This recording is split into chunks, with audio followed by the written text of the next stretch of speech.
Microphone check 1, 2. On the 1 and 2 for you, this is DJ Torch. And as you can see, I got a list. I got a list. I got a list. I got a list. It's a long list, but it's just the beginning, really. It's a long list of things that Black men, that's us, we could do instead of constantly blaming Black women. I got a list. We're going to go over the list today. Yes, we are. Yes, we are. But before I do that, damn, I sound good. Damn, I sound good. Why don't I kick the beat like this? So there's a January 6th rioter. He has received a harsher sentence than pretty much any other rioter. They were throwing the book at this guy, okay? Trump supporter, terrorist attack, January 6th, he gets the harshest sentence. Put up his picture. Yep, he's Black. Isn't that something? Let's keep his picture up. This is so ironic. A Black Washington, D.C. man was sentenced to 63 months in prison after he did what all of the other attackers did. He pleaded guilty. He pleaded guilty to the assault. He pleaded guilty to his crimes. He pleaded guilty to being there. And he got a harsher sentence than virtually everybody else who pleaded guilty. All right? Only one other Capitol rioter has received a harsher sentence than him. Isn't that something? Prosecutors asked the judge to ponder 60 months. Prosecutors said, we think 60 months will work. And the judge said, no, we're going to do 63. I don't even think the judge knows exactly where that bias came in at. The judge just said, well, then what we give these white people? 60. We got to give you 63, sir. I'm being hyperbolic, okay? But damn, you just had to give him 63 because everybody else got 60. I don't know. Why is this? It's perfect. It's perfect. And I know we shouldn't condone discriminatory sentencing guidelines. I get it. But you should have stayed your Black ass home. I'm sorry. Like, that's the first thing you learn. As soon as you ever hang out with some white boys, your parents tell you, now listen, white boys gonna do some craziness. Don't follow them. You will get handled if you do. The rules don't apply to them like they apply to you. This man He's about to say something else. Took his Black ass to not just a Trump rally, a Trump riot. Right. He thought he could participate and just get out unscathed like the rest of them. He deserves this, Dr. Richie. I'm glad. Justice is served. The irony is unreal, man. I mean, literally. And I promise you, Marjorie Taylor Greene is not going to come out and defend him. No. I promise you, Matt Gaetz won't come out and say, this is atrocious. Like, nobody's going to defend you guys. It'll be crickets. You got yourself into this situation. You got to get yourself out. I'm sure you thought it was going to go a different way. It did not. We tried to warn you. We've been warning you for years about getting down with that group. We tried. It is what it is at this point. We cannot save you. You are lost. All right. Man, that's messed up, but it's true. It's true. It's true. It's true. It's true. That was just a little taste right there. We're gonna get this started right here. I want you to check this out. I'm even gonna go off screen. This is important for everybody to listen to. Boom. I'm going off screen. We're gonna bring it up Main Street. There we go. Listen close. Here we go. Hey, Dad. My 5th birthday party is coming up, and this year I think I'm getting an ice cream cake. Do you like ice cream cake? Well, I'll save you a slice. Love you, Brandon. Hey, Dad. My 10th birthday party is next week, and when I woke up this morning, the first thing Mom said was, "Dang, you look just like your daddy." Maybe that's why my reflection is so unfamiliar sometimes. Anyways, I really hope you can make it to the party this year. I miss you a lot. All right, well, I'll see you at the party. Hopefully.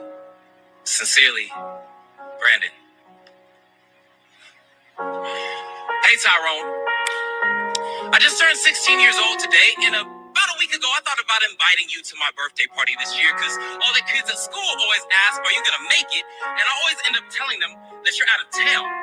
Now, Mama told me stop lying so much, but technically you are out of town, so I guess I wasn't really lying because what's a little half-truth when you've only ever known half your roots? But I'm tired of sticking up for you.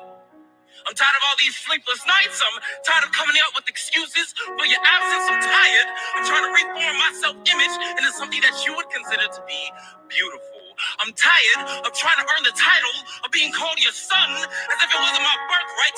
So you know what, Dad, or Tyrone, whoever the hell you are, I'm done.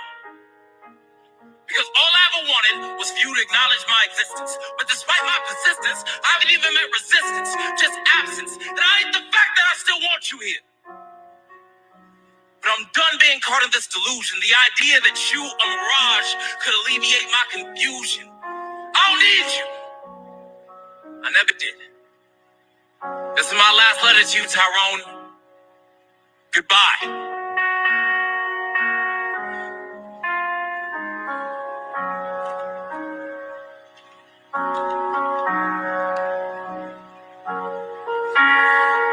Dear Tyrone,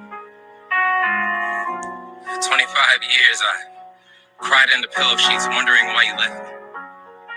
Wondering what I could have done to have earned your love or how I pushed you so far away. Your absence, like a flame, found home in the kindling of my insecurities, and my mind became a wildfire. And as I ascended in age, my sorrow turned to rage because I wanted to move on, but I simply couldn't turn the page.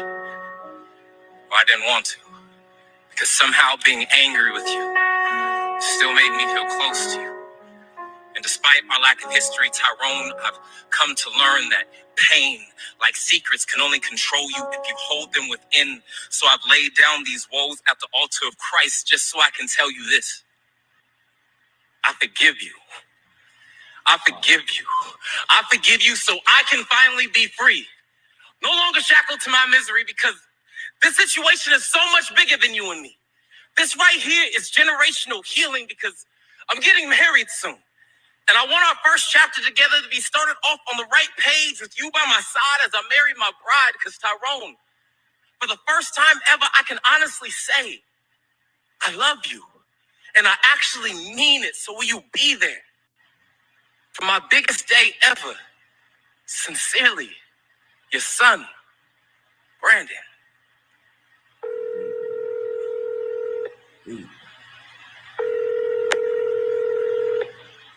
Hello? Hey, Tyrone.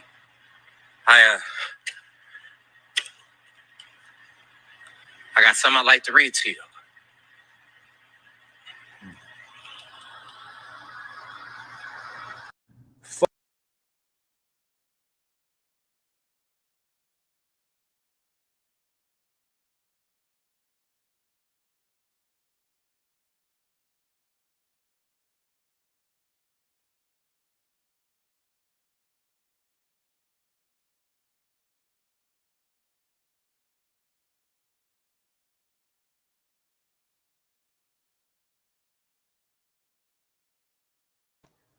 That's Tyrone.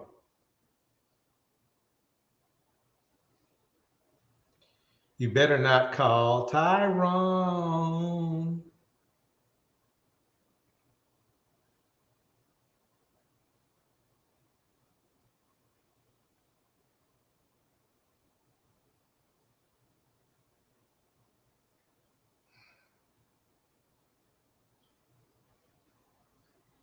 Let's cheer it up a little bit. Let's pick it up. Let's pick it up. I object, Your Honor. You object to the rumor, or you object to being the crackhead? To being a crackhead. Thank you. Okay, I didn't think you are now. You used to be, maybe? Never. This man is so funny. SkinBone in the house. Never. Maybe a little bit at a time? Never. Never. One rock. Never. Half. Tried it one time.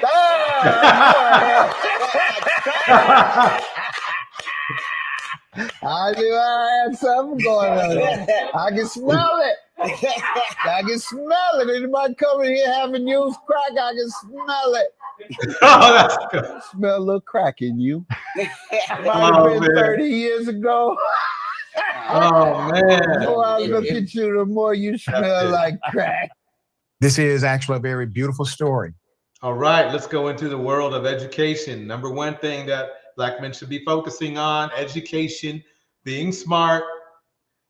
We have the capacity, we have the ability, but we just are not using it in the capacity we should be. A young Black male creates a new soap that has him basically the smartest kid in the world. This is a scientist, put him up, full mass. He-Man Biracial, and I love the fact his first name is spelled He-Man. A Black Virginian teen has recently been recognized as one of the smartest people in the nation, developing a soap that helps treat skin cancer. A 9th grader. The teen scientific discovery has won him a 5-figure cash prize and the title of America's Top Young Scientist. So amazing. So let me give you some background. The 14-year-old student at W.T. Woodson High School in Annandale, Virginia, has been named the winner of the prestigious 2023 3M Young Scientist Challenge, presented by 3M and Discovery Education at the company's global headquarters in St. Paul, Minnesota. October 9th and 10th were the dates. So this 14-year-old outshined 9 other finalists over a 4-month competition period. His submission, a groundbreaking compound-based skin cancer treating soap, SCTS, blew the judges away and secured him the grand prize. As the winner, he walked away with a champion's title and $25,000 in the pocket. All of the young people were paired with 3M scientists before being charged to navigate a series of interactive challenges. Over that time, the 9 students were rigorously evaluated based on their ingenuity, application of STEM principles, passion for research, presentation skills, and their ability to inspire. He also started to delve deeply into the research about skin cancer and dendritic cells that informed his submission video. Wow, this is deep right here. This is amazing. This is what we should be doing. Education. How many times have you heard the Manosphere guy embarrassing Black women for being educated? It's even more important now that Black women are educated because the school systems aren't that great. So who's going to educate the kids, since it seems like the fellas want to spend more time, you know, being manly. Unfortunately, with different women. So before I go on to the next one, Millie Pop is in the house. Nurse Fancy is in the house. Miss RV is in the house. We have Lily Lotus in the house. Letitia Lovejoy in the house. Kim O, better known as Kittens in Caskets, in the house.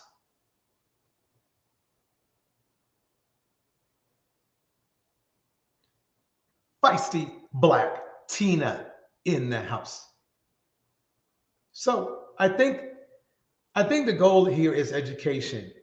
And my goal is this. I'm going to write this in any way we can. I fully understand that there are some shortcomings in the public education system. So we have to take it upon ourselves to educate ourselves, right? With that said, if you men want to continue making Black women single mothers for one reason or the other, make up your mind what it is, because it changes every day with you guys. Then it only makes sense that the women are highly educated, because they will be teaching your kids, sons. You won't be. Let's face it, you won't be. Let's be real, you won't be around, right? So education is so damn important. So damn important. So things Black men should focus on instead of constantly blaming women. Let's say women in general, because I've seen you blame non-Black women too. It's education, either getting educated, getting better educated, or at least getting your children properly educated. Okay? Then we have other ones on here. I'm going to read them down real quick, but we're going to be going over this list all day, every day. Getting promotions. The only way to do that is hard work and diligence. Getting a job if you don't have one. Saving money. Supporting kids you already have. Don't be on Kendra G's channel with a 1-month-old trying to find a new woman when you know that a young infant child needs all your attention. Voting on topics that concern you. This is a big deal, because I've heard you guys complain so many times about how Black women get this and Black women get that from the government, but you don't vote on shit. So really, you should not be talking. You should sit down. If you voted, you could get some stuff too, if that's the way you see it. Quite honestly, I mean, that's just the way it is. Therapy. Improve your self-esteem. I don't care how you do it. Many of you could really utilize a real professional, but at the very least, at least go to Barnes and Nobles or something and read a book on self-improvement. You can get exercises that'll help you fix your problem. And let's face it, if you're upset and mad and you're in the manosphere, you got a problem. Fixing the Black male community. Big.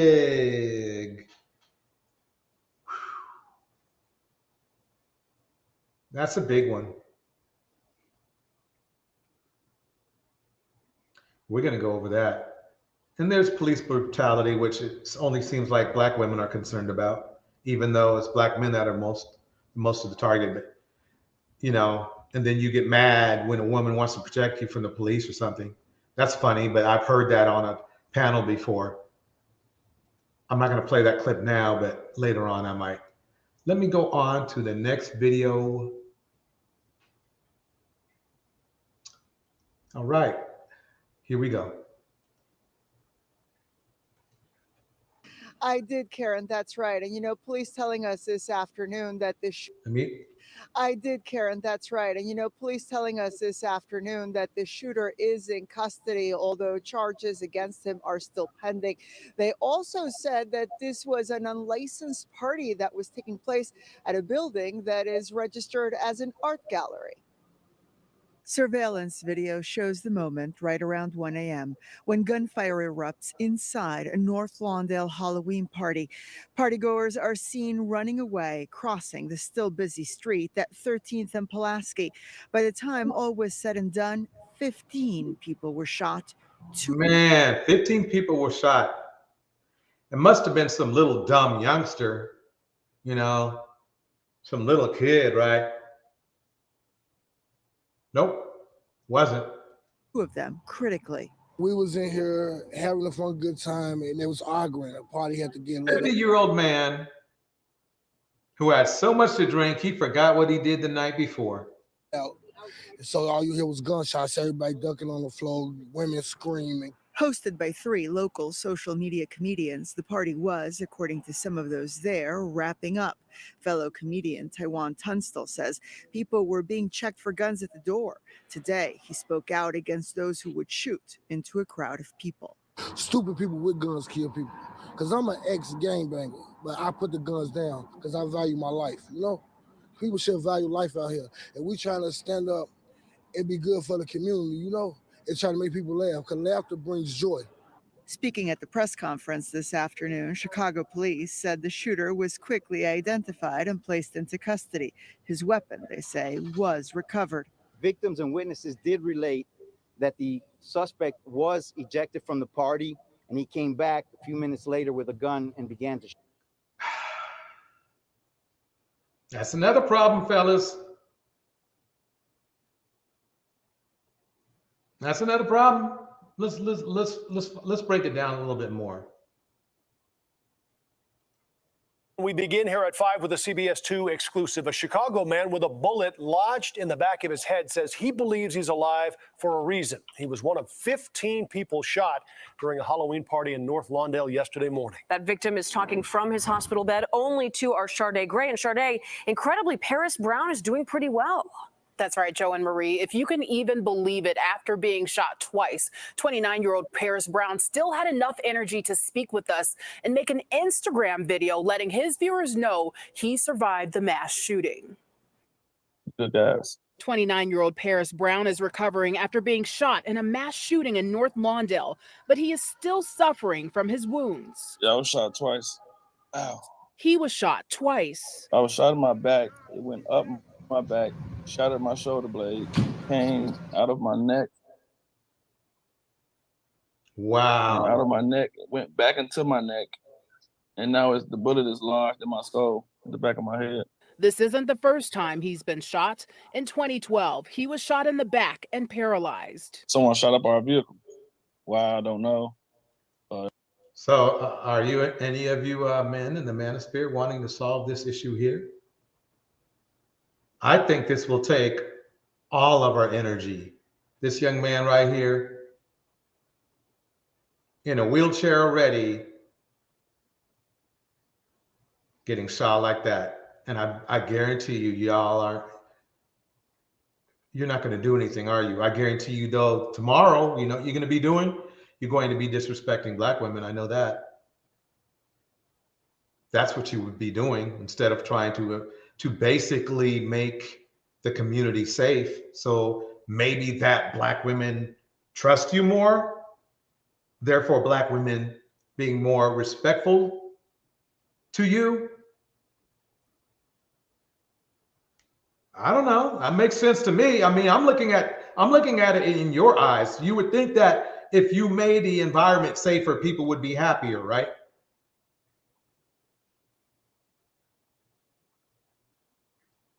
I was the only person shot.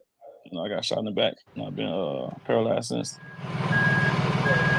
Chicago police say 15 people were shot inside the venue on the 1200 block of South Pulaski. Jermaine Banks and Darian Brown, who's not related to Paris Brown, are both local comedians. They helped promote the party.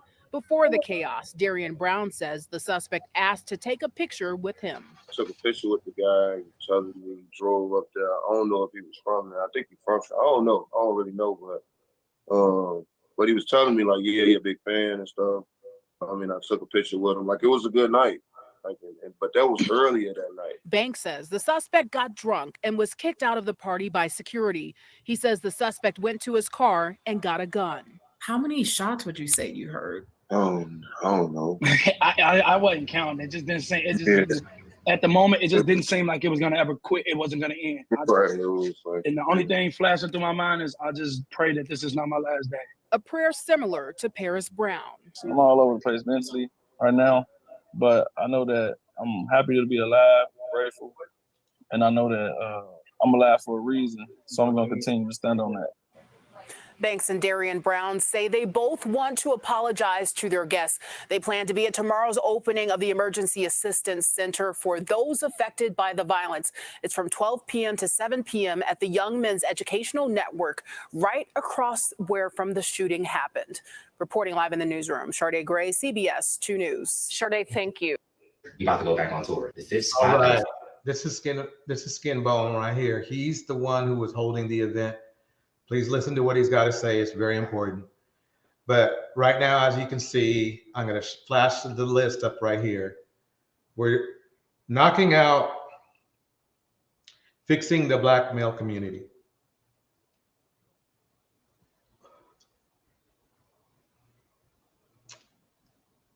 Touching on therapy and self-esteem. Touching on voting on topics that concern you. Obviously, a safe environment would be something to vote on, right, fellas? All right.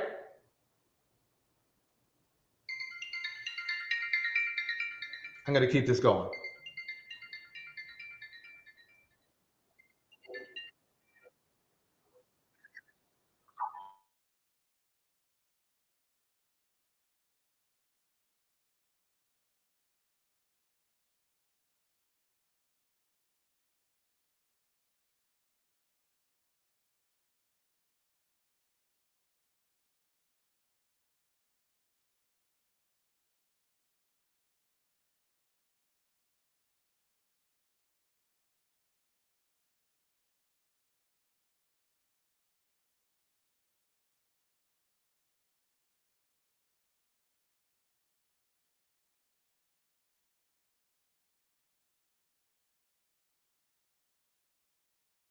Fifth spot at a family food tour, Atlanta. We'll be there soon. If you know any mom and pop shops that have great food, great customer service, but need the marketing, please either email me, DM me, or leave them in the comments below.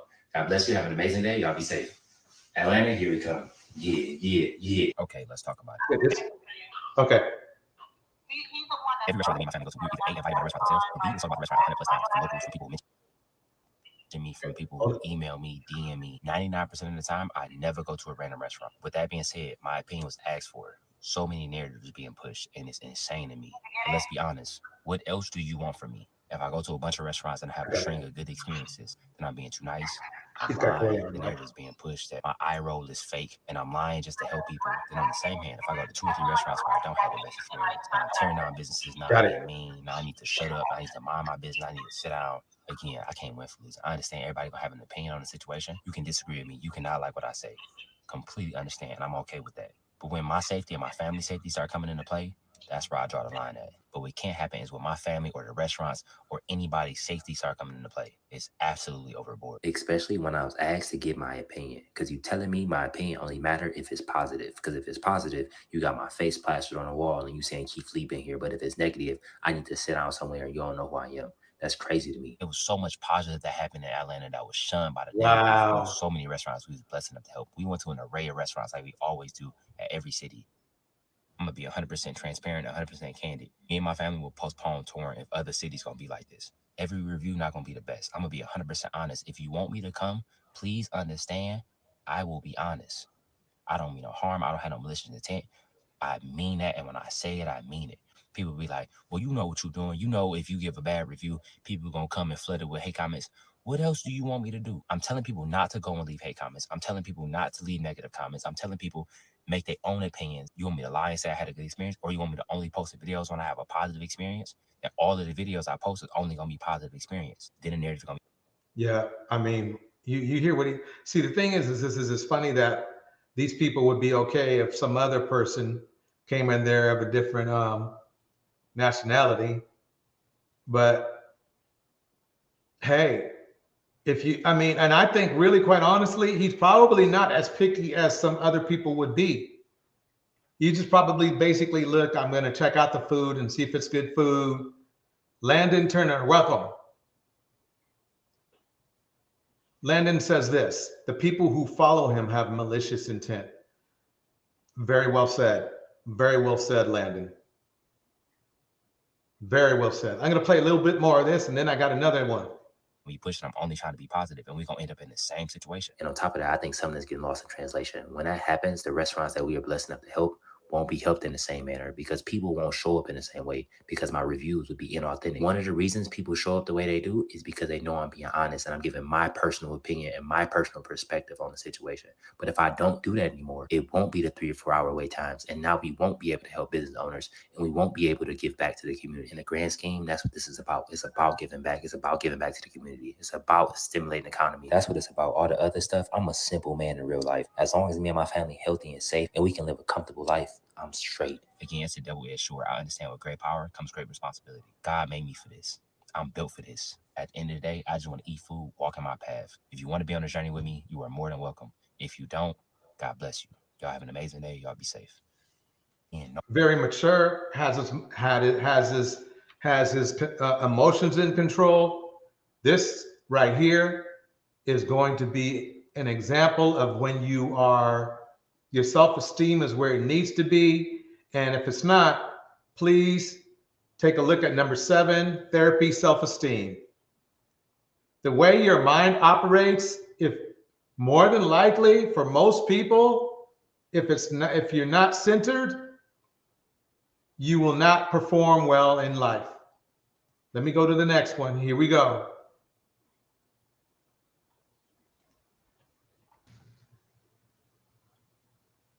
This one is about the shooting. Talk to us, SkinBone.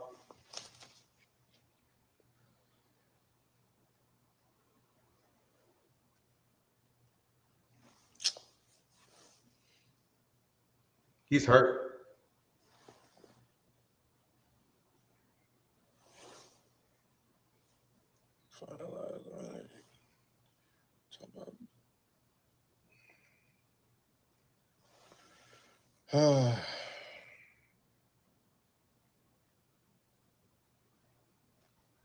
Let's give him a minute now. He's just gathering his thoughts.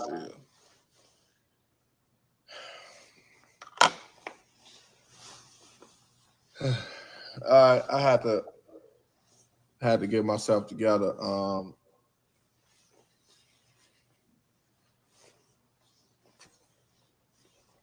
So, cause I see all this BS, all this stuff about, you know, the location, who did it and y'all wasn't even there. Like, it's just everybody just trying to go viral off a serious moment with, you know, a lot of people got hurt. So it's like, y'all wasn't there while y'all speaking on it, while y'all talking about it, y'all wasn't there. Y'all don't know what happened in the party if you wasn't in the party.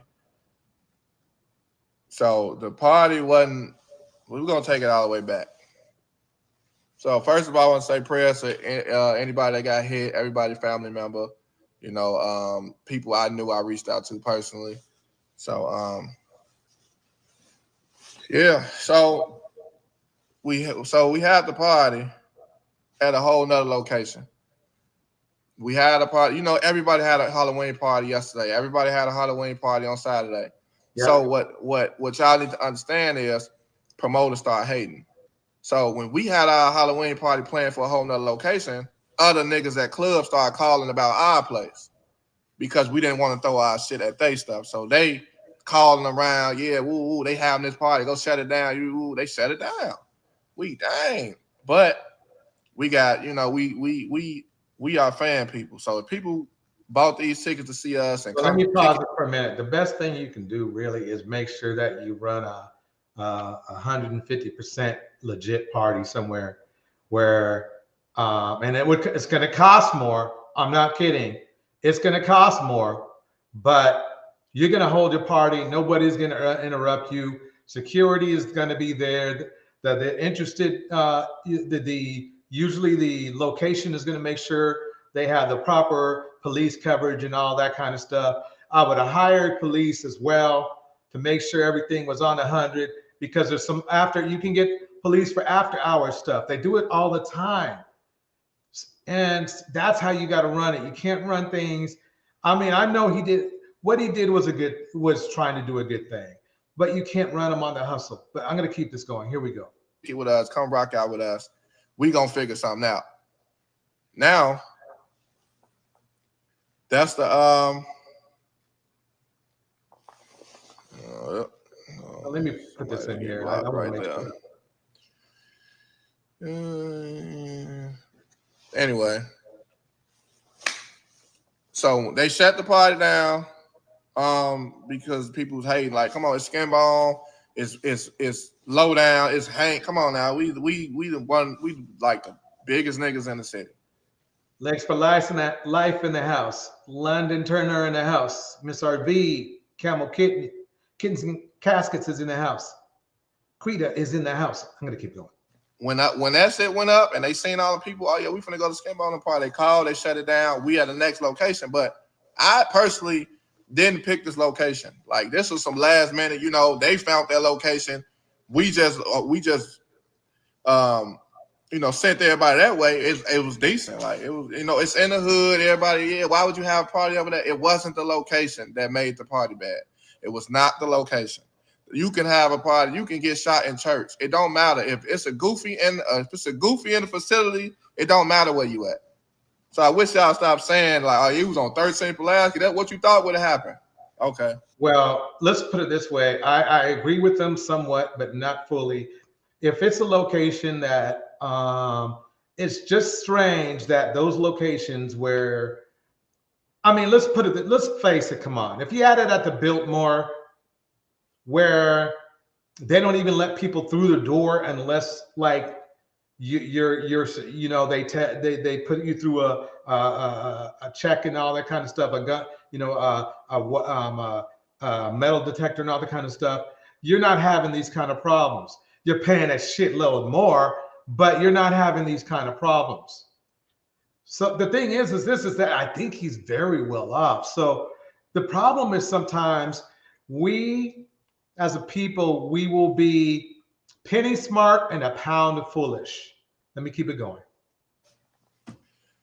The party was good. We was in the party about 8 o'clock all the way to 1 in the morning. 1 in the morning came. Niggas got mad. Security put the nigga out. Okay, he drunk. Niggas drunk. I don't like drunk people. I do not like drunk people. I dislike drunk people with a passion. And this is why I don't come out. And on my last live, that's what I said. Y'all have to respect my prices, because when I come out, this is the BS that happens. So if I'm telling you that I need this amount of money to come out, that's what I mean. I don't want to deal with this. It's too much. I hate dealing with stuff like this. I hate drunk people. The nigga, he starting fights. He arguing with a nigga over there. Security come. You got to go. Any regular nigga, if I got to go, I got to leave. I'm finna go. All right, I did too much. It's time for me to go. Instead, this nigga want to argue with the security guard. This nigga want to fight the security guard. Security guard whoop his ass. Now you getting your ass whooped. You want to feel some type of way. Go run. Oh, man. I mean, I have been in a share of clubs with this stuff jumping off. I have to admit, I've been really, really lucky as far as club life, because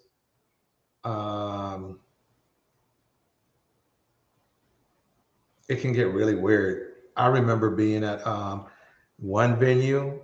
It was actually on a college campus, a really famous college campus. I'm not going to tell you the campus name at all. All I know is that it made the news for months. And, a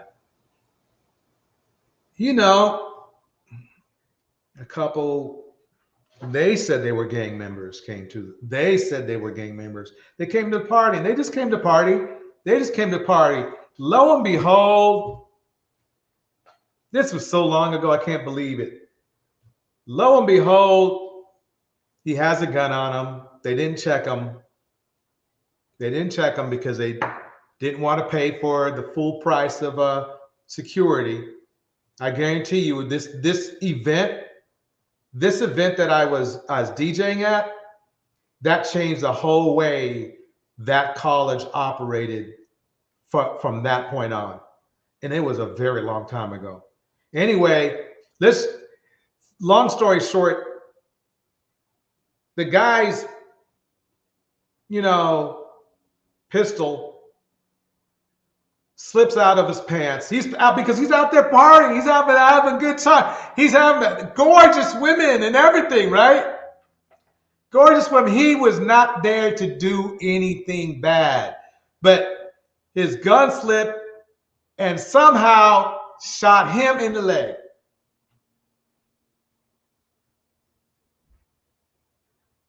I didn't even hear it. Nobody did, but it went off. I don't know. I had a high-end sound system back then, and my beats was loud. Okay, they were loud, so nobody heard. I'm not going to tell you where it was, but anyway, long story short, like when a football player gets hurt, and the trainers have to carry him off. The guy wraps his arms around. The two trainers, and they walk him off. That's what went down. Everybody, don't forget to get the likes up too. But anyway, yeah, they took him out like that, and it's like, holy moly, there was like blood on the dance floor.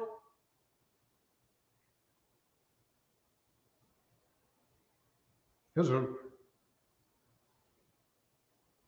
was crazy. I don't want to say any more than that because who knows? For all I know, there was some weird gag order or something like that. I'm telling you, though, it was crazy.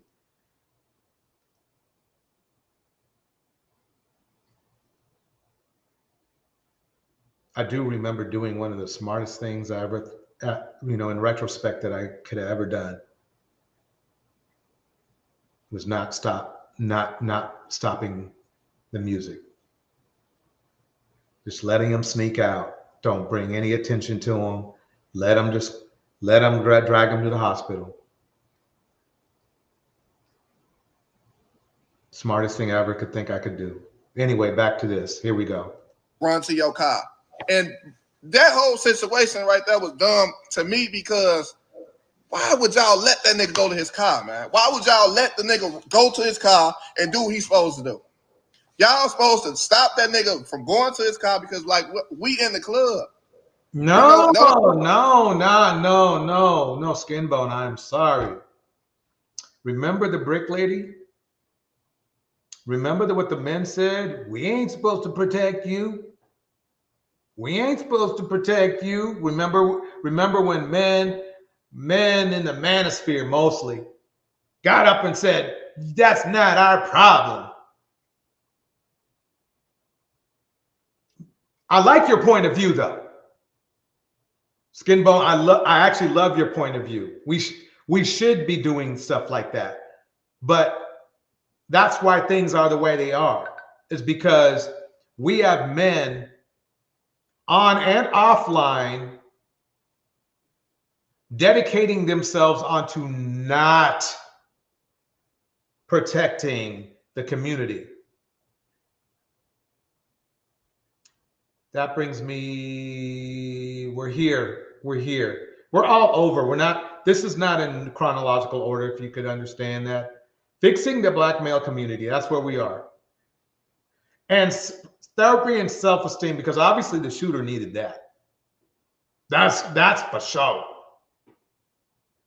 Voting on topics that concern you, like public safety.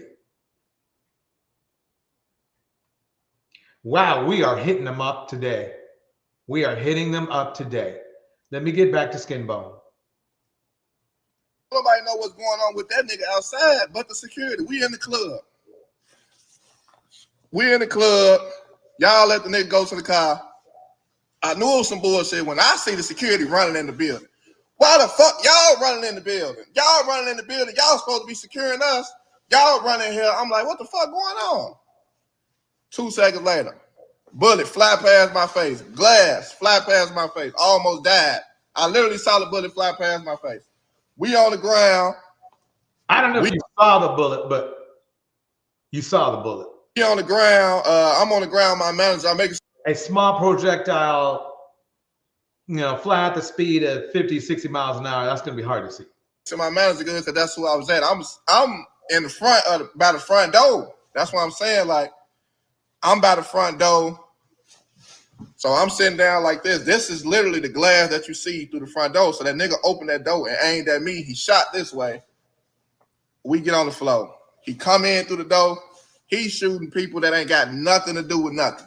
This is a nigga from Champaign. There's not no nigga from 13th and Pulaski. There's not no ops that's just around because people like, oh yeah, you was on 13th Pulaski. This nigga not from here that came and did that. You have to realize the type of power that we have to people that want to see us and come from any other. It's so crazy to me that we can hear what's going on, right? How can you guys out there? Because I know, I made a list. I made a freaking list. Let me get that list up. Hold on. I made a list of Manosphere per se leaders, right?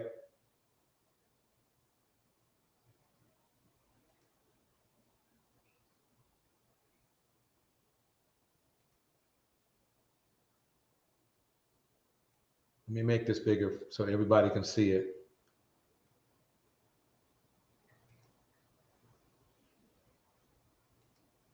Here we go. Right.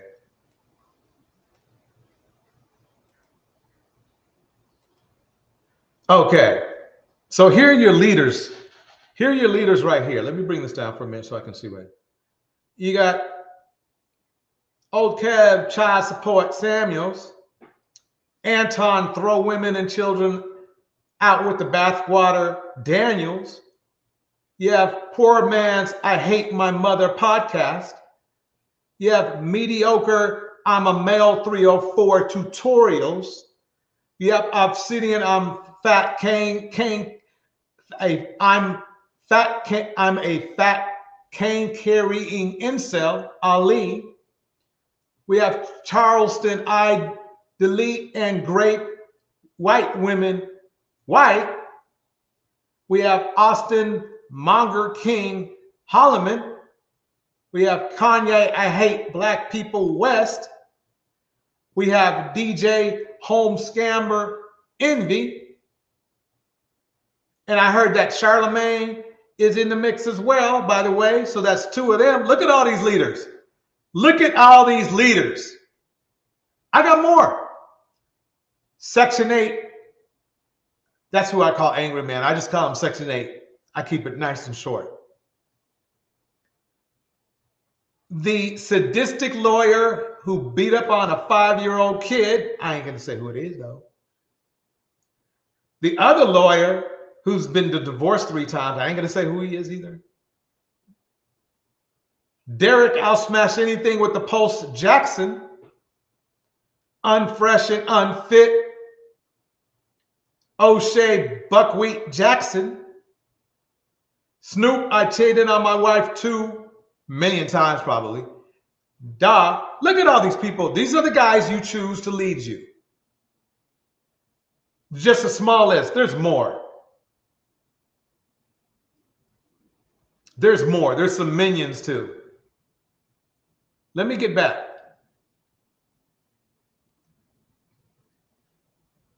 City come from any states because there was niggas in there from Oklahoma. It was people coming up to me and telling me that, oh yeah, I love you, SkinBone. I came all the way from St. Louis to come to this party. So it's not Chicago. It's not the environment that you're in. It's always just that one goofy drunk. Everybody got that one. No, but that one. The problem is, SkinBone, is this. The problem is there's a lot of goofy drunks.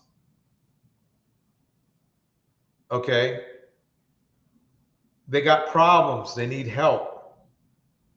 But brothers, instead of voting for laws to help fix your community, you're on YouTube disrespecting black women.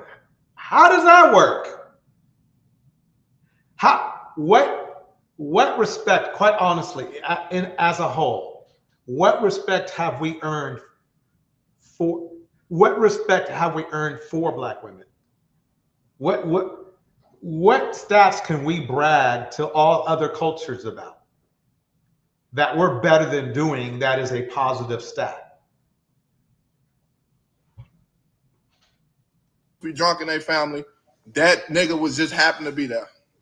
So instead of you taking your anger out on who whooped your ass, one of them security guards that whooped your ass, you come and shoot the party up. You shooting girls. You shoot my homie in a wheelchair. You shot Uncle Hank, and you was sitting up here dick riding Uncle Hank when he was there. But then that's one of the first niggas you shoot is Uncle Hank. Like it's just goofy shit. Like you know what's funny is that I understand that SkinBone is trying to make it sound like it's isolated, but the stats don't bear that out. This is what the Manosphere needs to focus on, is just this. The Manosphere stands for men, and it's men that are causing the problem. I could understand if everybody in the Manosphere and all the men in life were perfect, but come on, you know damn well that's not true. So it's like this. I'm not saying women are absolutely perfect, but what I'm saying is this. If your engine is blown in your car, anthology, here we go. Why are you worried about the paint job? Paint job, you know, it's a little bit, you know, it needs a little detailing, but your engine's blown. Fellas, our engine is blown. If the women were the paint job, why are you even thinking about why are you going to the paint job, or why are you thinking about the women when your primary issue and problem is you? And you're using women as a distraction to get away from the ultimate problem, which is you. There's no other way to say, look, it's you. If it's not you, if you're perfect, which I don't think so, you know, men, you need to help get repaired. Ain't my business. Well, then, if your male friends that are down and out or that are dangerous is not your business, neither are Black women. And women in general, they're just not your problem. If you're going to go that way and only play the bro code when it comes to disrespecting other women, then you need to sit down. You don't see it that way, do you? You don't see it that way. What you see is that basically, you know, let me not worry about my boy who already told me that he's going to go home and rough up his wife. Let me not worry about him, but I'm going to go online. I'm going to go online here and disrespect some women, or complain, or watch some kitten in heels, you know, videos.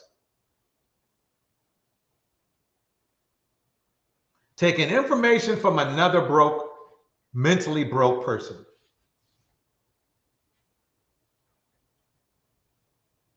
Is real goofy, and I don't like how my name is getting blamed for that because I'm SkinBone, and now SkinBone, you wild as hell, you bogus. I have nothing to do with that. Nothing to do with a goofy in the party. The thing is the bottom line is this.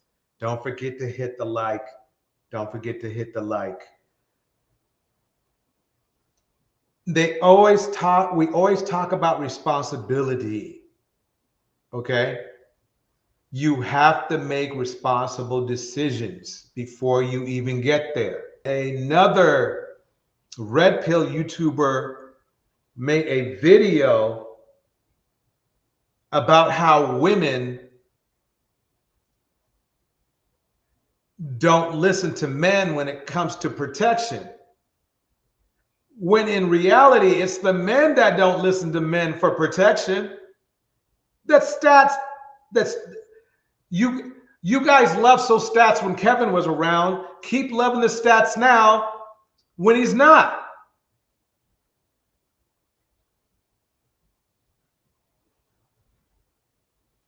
I have nothing to do with that. So I wish y'all stop saying that. I don't got nothing to do with that. I can't control him. That's a grown man. And mind you, the nigga like 50. The nigga like 50 years old. You would think that this is a kid doing it. This is a grown. Right. Exactly. This is a granddaddy.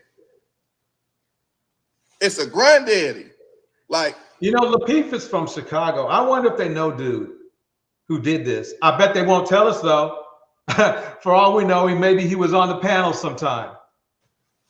A granddaddy, like you gray hair, like come on, you old and say, what you doing, bro? I'm just saying, bro, that is just crazy. Like, you know, seeing people you love get hurt. Like when I got up and D Brown, like, man, bro, I'm hit. I'm looking at his arm bleeding, and I'm trying to make sure everybody cool. You know, everybody like SkinBone leave, bro. You the star, but I don't look. I'm not like I don't act Hollywood. I don't act like I stayed there. I made sure everybody was good. When the ambulance was there, I'm still there. And we appreciate that. That's what you call protection. He stayed there, even though 90% of the manosphere would literally lambast you for that.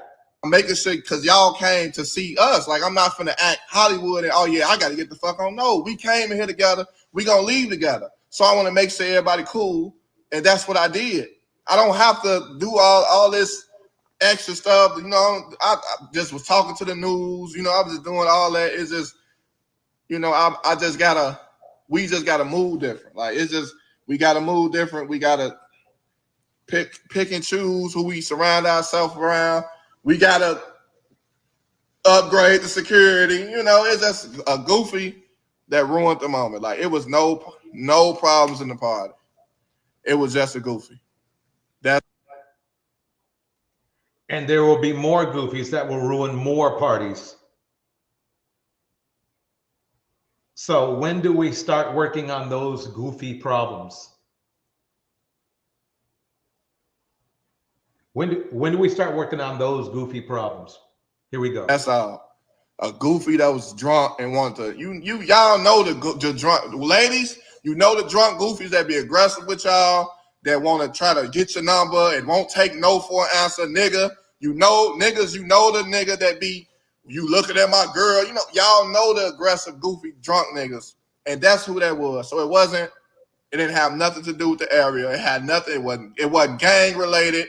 It didn't have nothing to do. Like somebody saw they op and it had nothing to do with that. It was just a goofy that got drunk and got mad that he got put out because he was doing too much and wanted to come back and make a point or whatever. But the nigga in jail, you didn't go nowhere. Like you in jail, bro. Camel kicks it like this. 50, you can't make this ish up. These old heads are losing their minds. Yep. I mean, the problem is that he's saying, well, it was just this one goofy. All it takes is one. You've seen our videos. You've seen our past videos.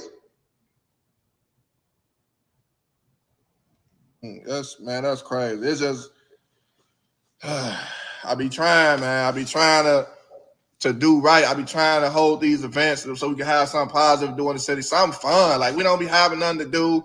I got my TV show I'm doing for the city. It's just like, bro, I can't, like, it don't matter what I do, no matter how much positive stuff you do, it's always gonna be somebody negative. It's just that's just what comes with life. So don't put that this happened because of you, this happened because of location. It didn't happen because of me. It didn't happen because of location.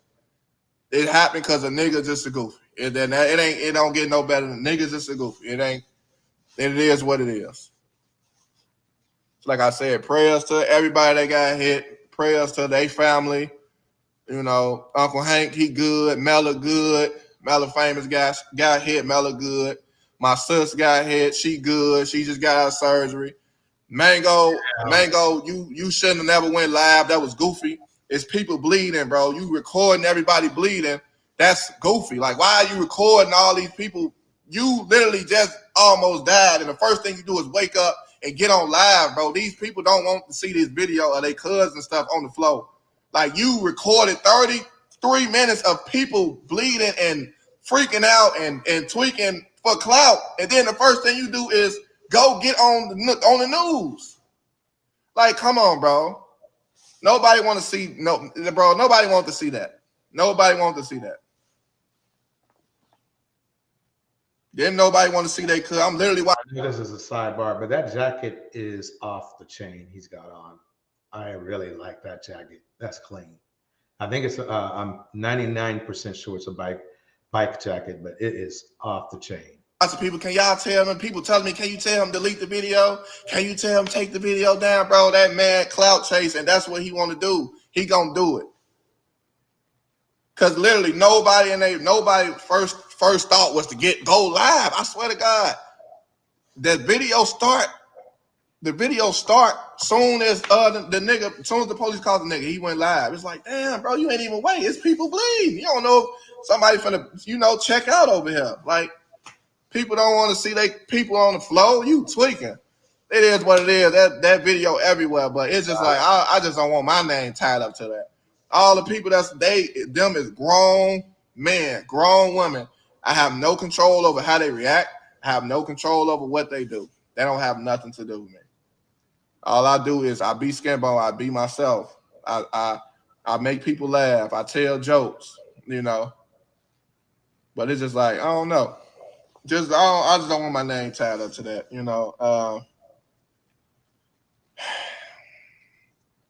I don't even know what to say no more. Like, I'm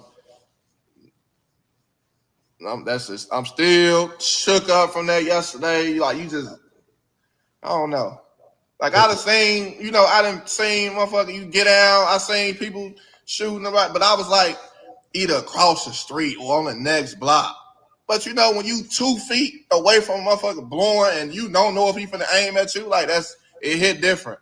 And then you see him, your homie get shot, it hit different. It don't hit like you sitting up here watching it on TV. It's a way different experience. And it's just like, I made sure people was good. I didn't want to just leave or just get up and leave. Like, SkinBone is talking about his situation where, wow, he was literally in a mass shooting. Luckily, no one passed yet, at least not yet. D Brown, Uncle Hank, his people most definitely rushed him to the hospital. But everybody else that, they came, you see what's going on. I had to make sure they was good. I'm telling the ambulance, lady right here on the floor, y'all still ain't coming here. This lady right here on the floor, sis over here, she got hit 3 times. I don't even know why you shoot her. Bro, Mella shot on the couch. Mella, I fuck with Mella. Mella about his bread. He talking about, get my equipment. Mella was the DJ. If y'all don't know who Mella is, Mella the DJ. He got shot in the ankle. He talking about, man, get my equipment. He made some motherfucker get his equipment and stuff. I hear that. Shoot. DJ equipment's, shoot, I would have wrapped my leg up, limped around there. I'll be all right. When the EMTs get here, have them wrap up my foot, and I'm gonna keep getting my gear because it won't be there next morning. I want to kick out some shout outs. Sugar Bum in the house. Camo is in the house. Mr. DJ Music is in the house. We have Letitia Lovejoy in the house. We're gonna keep it going. I don't want to break the flow. It's just like, man, we just want to have a good time. We never on no BS. We always want to have fun. We want to have fun with people that support us. We just want to make sure everything cool. And it's just always that one goofy. And I just, wish that it don't have to always be like that. Like Chicago. It is always like that. There's always a goofy somewhere. That's why we got to do something to fix that problem. Let's keep it going. It went up, period, yesterday. Mello caught Amari Blaze, whoop ass through the window. Shout like, hey, but my party's still bigger than that because 16 people got hit at my party. Like, that's lame as hell. But it's just like the whole Chicago went up yesterday. I'm watching people fight every day. Like, You know, I want y'all to know how dumb y'all look fighting in these costumes. Like, y'all really look stupid fighting in these costumes. You come out to put these costumes on to have fun. That's what you're supposed to do. Not me over here seeing the same motherfucking nurses over here, these nurses getting beat up. Then you got Little Red Riding Hood getting beat up. Then you got that useless ass strawberry outfit. I don't know why you want to dress up like a fruit. That's so stupid, but that's the outfit you chose. Yeah, I just want to say, like, you know, it was cool until dudes crashed out, and I just say it was cool until it wasn't cool.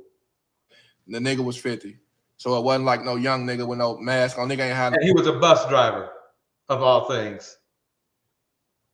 Ladies, I'm telling you, these bus drivers. No mask on, nigga, it's clear as day. Motherfucker saw it. Police saw who it was. There ain't no need. No motherfucker like, yeah, you told. You can't snitch on the motherfucker that the police saw. Nigga, the police caught that nigga. It was over with. It was just like, damn. Security, you supposed. Did I tell you? Let me go over that little piece right there. That's very important. That's very important. Nigga, it was over with. It was just like, damn. Security, you supposed to lay them out. You know, I had my homies that was, I ain't gonna say who was doing it, you know, my homies that was doing what the fuck they supposed to do, but at the same time, you don't want to hit, you know, everybody running and stuff, so you can't just blow and then, you know, you probably hit somebody you ain't trying to hit. No, that was smart. That was smart. That was smart. It's crazy. Yeah, so I've been talking to the news, so I don't know if I'm gonna be on the news tonight, tomorrow. I don't know, bro. I just want this to go past. Like I said, I'm about to move. I'm moving from Chicago. I tried. I mean, it ain't really nothing else for me to do here. I hear that. SkinBone, no, apparently he does not know the shooter, at least right now. Yeah, I've done everything I can to do here. It ain't nothing else for me to do. So I might just end up having my last Thanksgiving here with my family, and I'm gone. I can't do it no more. I tried. Yep. DJ Envy might not be the only Breakfast Club host who is on the way to jail because of. Let me pause it. This is new news, folks. This is new news. I'm going to drop the link just in case. Why not? Why not? We are halfway through with this. Halfway through. Okay, if you don't know, according to the new reports, Charlamagne the God might pause this right here. Charlamagne is no God, that's for sure. We got to go over this list here. We were on fixing the black male community, which we have been on for quite a while. Unfortunately, it's one of the biggest problems. It's what this list is what black men should be focused on instead of blaming black women. And I think it's quite clear that it's very clear, it's extremely clear that fixing the black male community in itself is probably the number one thing black men should be doing. So every time you go to a Manosphere channel and all they're focusing on is complaining or disrespecting black women, you know they're destroying the community because they're not talking or not trying to figure out the primary reason. Let's talk about what's going on with Charlamagne the God now. Here we go. Be on his way too. So is Envy about to snitch to get a lighter sentence from the feds? 2023 seems to be the year of everybody getting exposed, and DJ Envy is the latest celeb to join the list. And not only is he getting exposed, but it looks like he just might be booking himself a room in prison pretty soon because he has caught a federal charge, and there are allegations that he's a part of an elaborate Ponzi scheme that has scammed victims of millions of dollars. The idea that someone of DJ Envy's stature could ever get caught up in something like this is wild. But here we are, and the crazy thing thing is that DJ Envy might not be the only Breakfast Club member who's caught up in this Ponzi scheme, because some other Breakfast Club members knew about the entire fraud as well. And according to several media outlets, Envy is about to pull a 6ix9ine because he is snitching on everyone involved. And one of the names that keeps coming up over and over again is that of Charlamane. And it looks like this mess is way bigger than we could have ever thought. Now, Envy hasn't been indicted on these charges or even been officially charged, but according to sources, he's expected to be charged any day now because federal authorities are investigating him. They even paid a visit to the Breakfast Club headquarters where they raided them and took away some electronics for investigations. Now, if y'all know the feds, you know that they usually lay low and watch you from a distance until they lay low, watching you from a distance. They get enough dirt on you. They only make bold moves like this if they know that they have a lot of evidence to build a case against you. So let's just say that Envy should start checking out defense lawyers. Also, if you are a little confused, let me just give you a quick breakdown. So Envy's business partner, Cesar Pina, recently got arrested for running a Ponzi scheme and stealing money from his clients. Y'all know the real estate business that DJ Envy claimed to be invested in and how he would go on and on about it? Well, according to the feds, his business partner, Cesar, was using the business as a front for a Ponzi scheme and had defrauded people of about $12 million. And he has been charged with 1 count of committing wire fraud. The feds have been shadowing Pina and the business on the low for a while, slowly building a case against him. The crazy part is that they have had him on their watch since 2017, and they've been a case against him for 6 years. Ciao. Wow.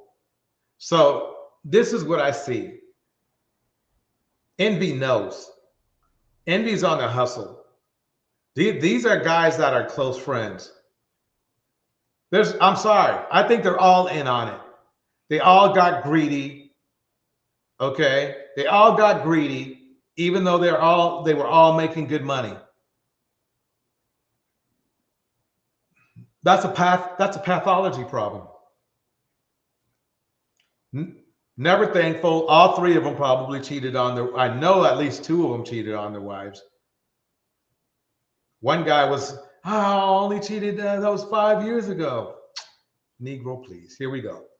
Pina is never getting out of this scot-free. It all started in 2017 when Pina had the genius idea to renovate and resell real estate properties in New Jersey and other parts of the country. Now, this should have gone smoothly because real estate is a gold mine and can make you millions if you're smart. Well, Pina was determined to be smart and make his money, but there was one teeny tiny problem. He didn't own any piece of real estate in New Jersey or anywhere else for that matter, and he didn't have the money to buy one. So he decided to start taking investments from people, promising them returns between 20 to 45% on their investments in just 5 months. Now, this should have been the first major red flag to everyone who invested, because a return on investment that high in such a short time is almost always too good to be true. But the clients decided to trust Pina with their money because he was partnered with DJ Envy. DJ Envy is a pretty big name in the Black community because of his work as a host on The Breakfast Club, so it's only natural that people thought that he was legit and they chose to sink their money into it because of him.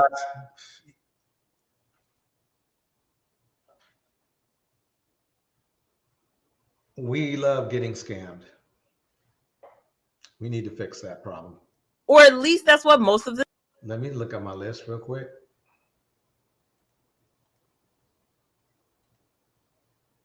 Saving money. I'm going to put it under that. I mean, saving money is not getting burned. And said, and honestly, I think they were telling the truth. I lost $1 million. And you went in because of DJ Envy.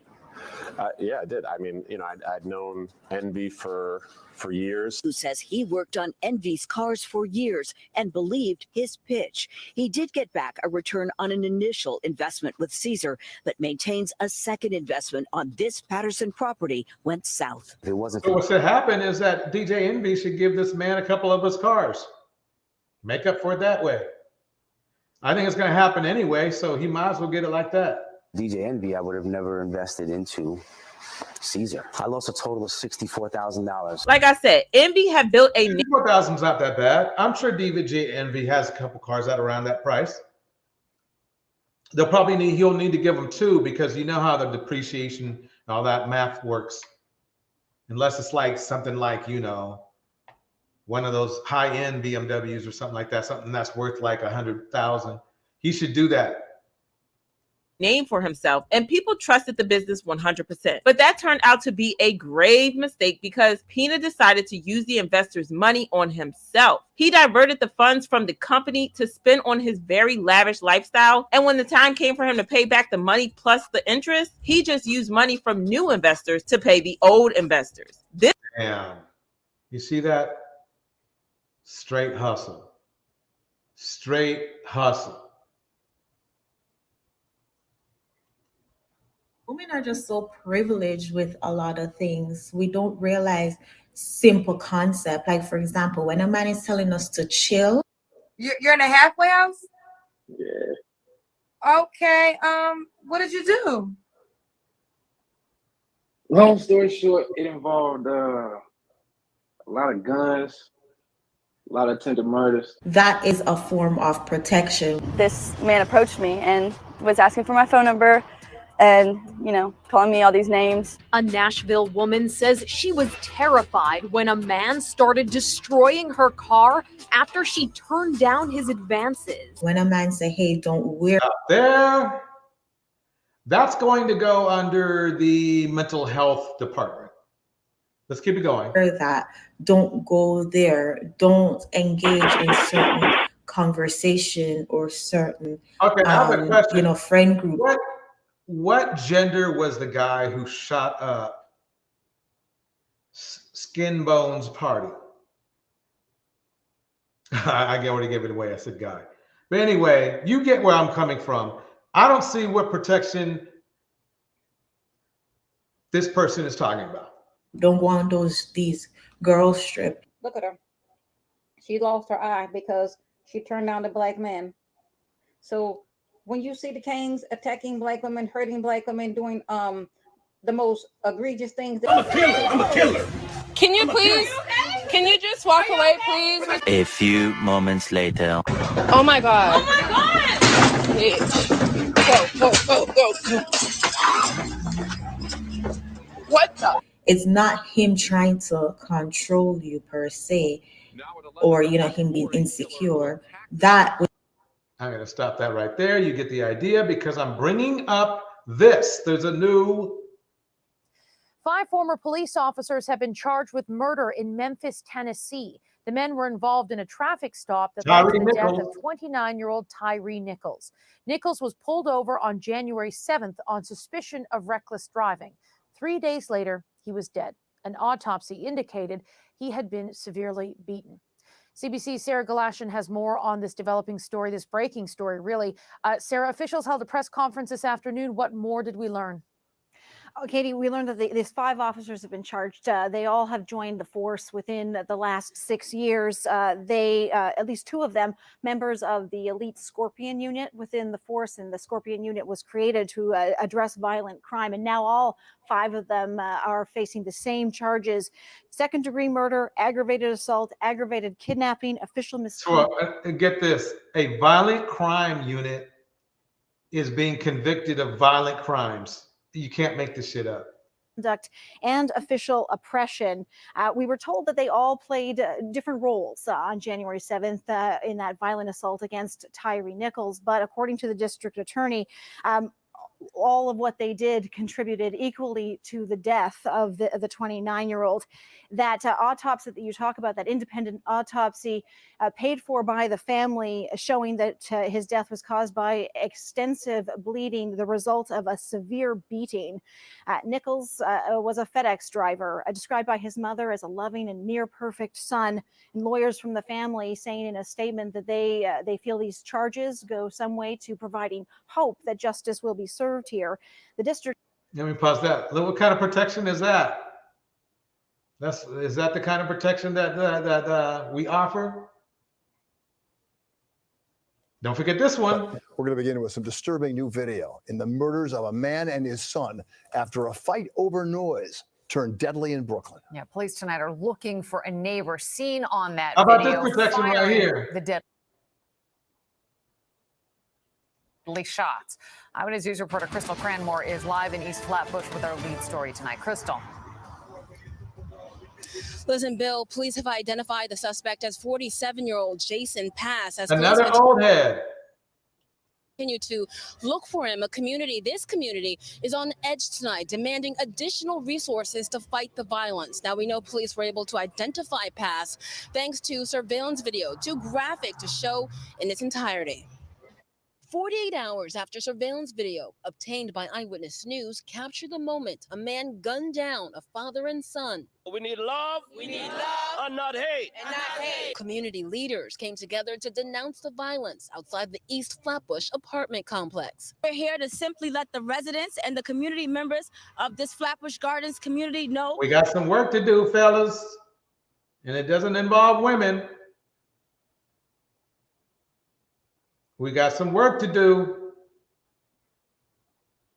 Doesn't involve women. So you shouldn't even think about it.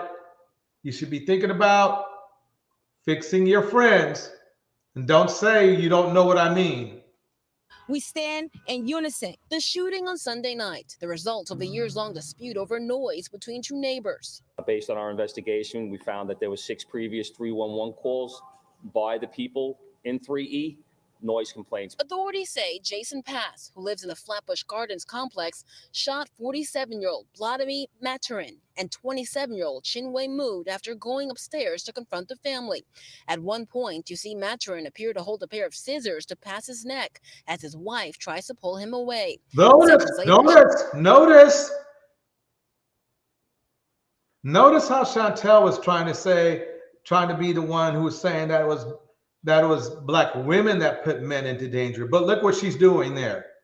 She's pulling her husband or whoever he is away from danger. Watch. Scissors to Pass's neck as his wife. Okay, number one, this is complicated now because he did come out with some scissors and threatened him. That was wrong right there. Okay? Pulled him away. What? Seconds later, shots rang out as Maturin heads back to his apartment. I think he was trying to protect his family because his life was being threatened. His family's life was being threatened. But overall, if you look at the video, this man had a gun. He had all intentions to kill. The suspect's sister, who did not want to be identified, says it was self-defense. My brother went up there in peace. He's humble. Okay. It was self-defense until the man turned his back and walked away. It would have made more sense if, see, this is right there. What? Brother went up there in peace. He's humble. Tried to attack my brother with a scissor. Them men hit us. Yeah, exactly. Hazel, you're right, but he's walking away. And I agree, Hazel, as soon as the man turned around and walked away and became not a threat, it seemed like that's when the guy shot him. The point I was making was that he might have been more of a threat before when he was holding the scissors up towards the guy. But as soon as he turned his back, turning your back to somebody shows you that, hey, look, I'm going about my business. You should have left it there. I agree that what I do know, and I agree 100%, is the guy took the opportunity to kill somebody he did not have to kill. He did not have to do that. He did not have to delete. He did not have to do that. And he did it anyway. Welcome to the chat. Madison Goldman and M. Mills. Hazel Jones in the house. Mr. DJ Music. Camo. Miss RV. Here we go. Passion. Maturin's wife told Eyewitness News yesterday her husband is not a violent man as the community looks to heal. We'll be bringing a de-escalation training to the management team. There's a renewed focus on bringing anti-violence and mental health services to the community. As for the suspect, turn yourself in. Oh, they haven't got him yet? His family told me yesterday. They haven't caught him yet. That's crazy. He's on my. I guess they'll get him soon. They were so scared to continue living in their home, knowing that the suspect and his family lived just feet away. Councilwoman Farrah Lewis telling me that the victim's family is currently staying in a shelter as building management works to find them a new unit. Meanwhile, a prayer vigil is planned for tomorrow at 6 p.m. Wow. That's crazy. That's crazy. Woman was the one the woman was the one with that was a sensible mind trying to pull her husband away, and it didn't work out well at all. At all. Let me skip that one for now. Let me skip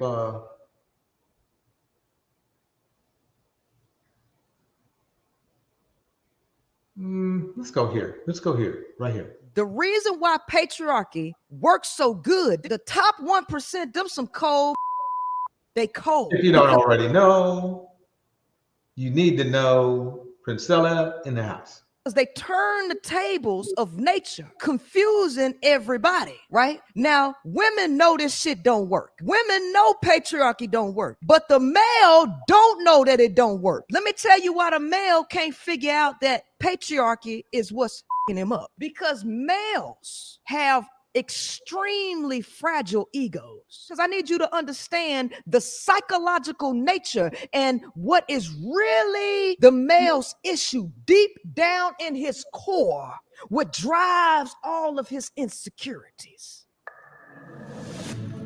Welcome, King Lucifer in the house, Mr. DJ Music, Madison Goldman, Hazel Jones. Here we go. You know that I am amongst the 54% of divorced women who do not ever want to remarry again. I am also amongst the 70% of divorce cases where the woman. Okay, so. Uh-oh. You know you're about to hear something, don't you? Here we go. Interesting part is that this lady has a following, but out here looking like Caillou. Uh-oh. Looking like somebody's throwing bricks from a glass house. The stunt double of Sam Cassell.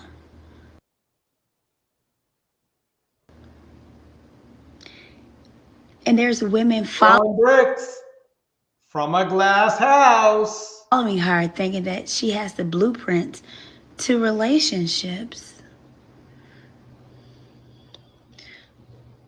Are we being serious right now? Oh, we are being serious. I know somebody who you know, who you said had a blueprint.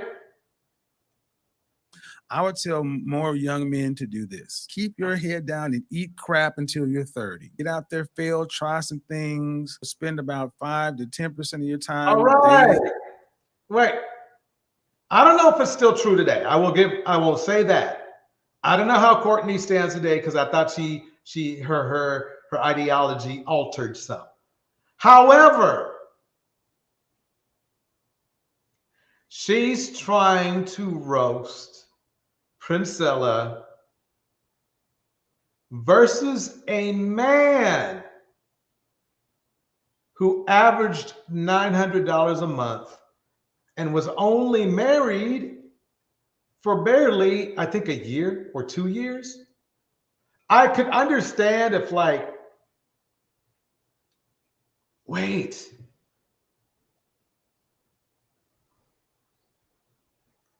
Courtney, have you been married before?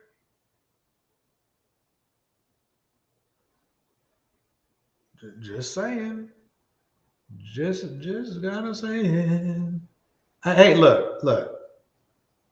I think you're a funny person, but you see where I'm going with this because let's get to this right here. No, man, like I posted so y'all can understand this doesn't happen to you. Let's get to the 900. Here we go. It's gonna take a second. Give it a second. Give it a second, because I know you guys think I'm lying. You think I'm lying. Maybe he was being supported. Look at those numbers there. 892. Mother was making 24.48. This is Kevin. This is his wife. You want to roast a queen maker. Damn, I sound good tonight. Look. I understand, you want to get yours in. But you got to understand that people got these numbers. And I'm not done yet. Camo, am I done? No, I'm not done yet. I'm not done yet. Because here's another one of your buddies right here. This is relationship talk one-on-one. A man has to always be focused on himself first. I know this flies in the face of what Steve Harvey tells y'all. A man should be 100% focused on what he's supposed to be doing and what best suits him. Let me pause it right there because that's all I need.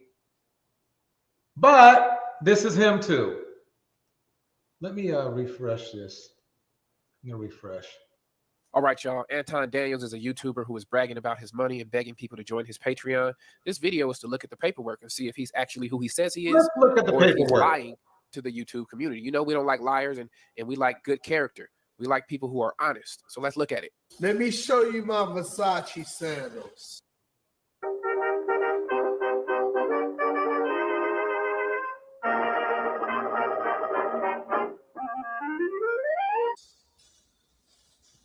My Versace. Oh yeah, he loves them. One thing that I never ever do. Isn't close. Is finance anything. Yo, this is where he capping, y'all, and I'm gonna hold him accountable. Pay attention to what just happened. Pay attention. Anton Daniels says he doesn't finance anything, but these documents tell a different story. In 2019, he was ordered to pay $15,000 to Discover Card, $8,000 to American Express, and $3,900 to Ford Motor Credit Company. 2 credit cards and 1 car note. For a man who does not finance anything, why does he owe these creditors money? Got him. Got him. Okay, let's keep it going. Not only, now we're on Anton right now, right? We're on Anton.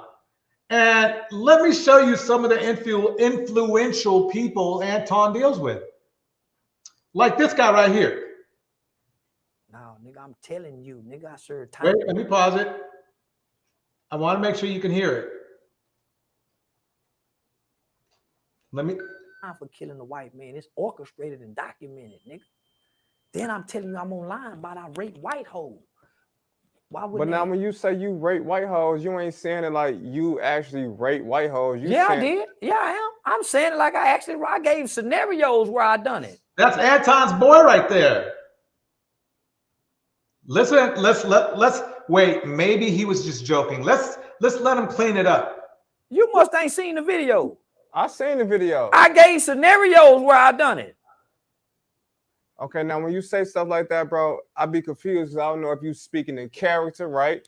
Or if you Homie, I've been saying this for years. How much more loud and clear do I have to say?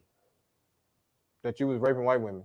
We grew up doing it. This was a thing we did, nigga. Are you saying like it was a thing that was going on in your hood, or is no, it shit that you nigga, I'm telling you, I actively done, nigga. I'm telling you, I done done it. You heard? Okay. I done bragging about it. How much more vicious can a nigga get with rape? Nigga, I done bragged about it. But when lockup. Okay. So you're Courtney, you see where I'm going with this? I mean, look at you guys. Look at your fellas. But I mean, the thing is this. Look at this and then look at the men that you follow, yet that glass house you have, and you're throwing bricks from it. So that was, one of the Manosphere leaders right there, bragging about, you heard it.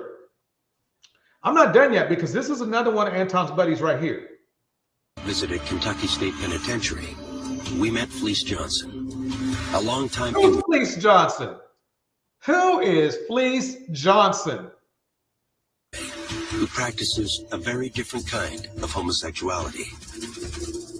Is the booty warrior. We have sexual desires, right? So you got a bunch of men locked up in one place. You could. He is the BW. Booty warrior. And Anton could not wait till he got out to hang out with him. Doesn't that seem a little bit weird to y'all? Just saying, man. Madison in the house.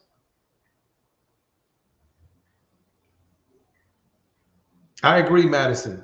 This is so disgusting. How can a human being behave in this manner and brag about it?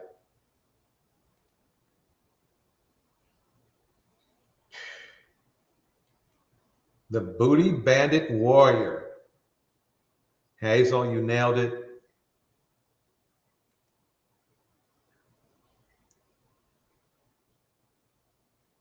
Yeah. You're right, King Lucifer. LOL, SMH, fool itching to catch a great charge. Exactly. By the way, King Lucifer, thank you so much.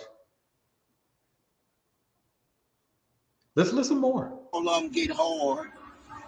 All of them's horny. All of them got sexual desires. So what are they going to do? You won't let them have a woman. They going to have each. Somebody's going to have to give us some booty. And it's just that simple. The most memorable story that Fleece told us was about the place and importance that booty has in a maximum security. He actually really means this, but it sounds like a parody. Oh my God. And he went on about it and on about it. In his prison, booty. Booty was more important than food. Booty. A man's butt. K Brown in the house. It was more important. I'm sorry. It was more booty, having some booty was more important than drinking water, man. I like booty. Johnson went on to tell our crew. Okay, I think you've heard enough. That's Anton's pal also. So we have a person who brags about grape. And then you have another person who brags about, you know, booty. And then we have Anton who lied about his financial situation. And then we have Kevin who kind of squibbled around his financial situation. And then we get back all the way over to Courtney. And then we got on this because Courtney was roasting the Queen Maker for being a leader. But at the end of the day, would you rather have a booty warrior for your leader or a woman who figured out men for a leader? And that's why they're going after her, because she did figure out men. She figured out men. Yeah. Yep. And this is why. You ever heard a dude say, what about women? Women do it too. Women use men.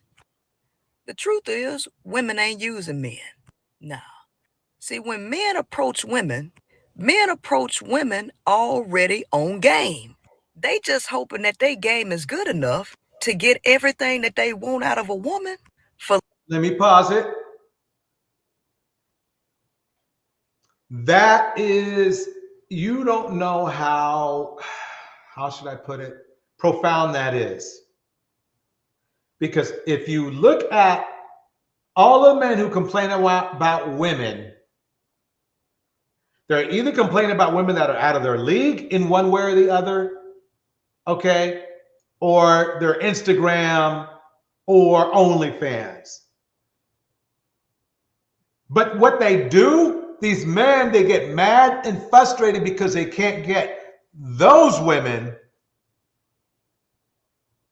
So then they put their anger onto other women who have nothing to do with that. A little to no investment. So off the rip, he coming to her on game. So the real thing is this. He's upset because the woman women use men. The truth is, women ain't using men. No. See, when men approach women already on game. They just hoping that their game is good enough to get everything that they want out of a woman for little to no investment. So off the rip, he coming to her on game. So the real thing is this. He's upset because the woman he was trying to run game on decided to play back. And when she played back, he lost because men can't beat women at the game.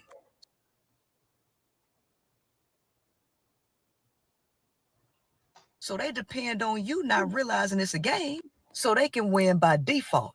But that bad B, know better. And he just mad because he took that L. A woman can't use you when you approach her.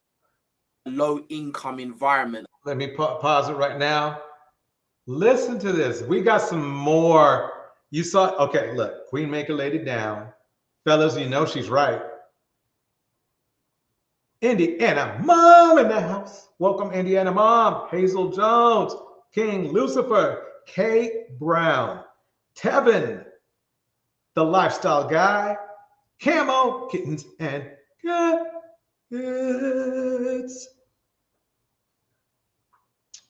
Now, wait, Camo, who?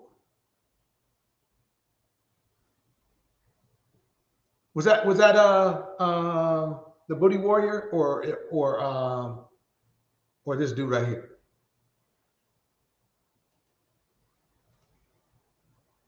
Here we go. This is King RIchez, but I call him King Bitches. The reason why is because he bitches a lot about women that he doesn't even date. Yeah, for some reason, YouTube really has a problem with my channel and does not broadcast or promote my videos to the right number of people. There's nothing much I can really do about that.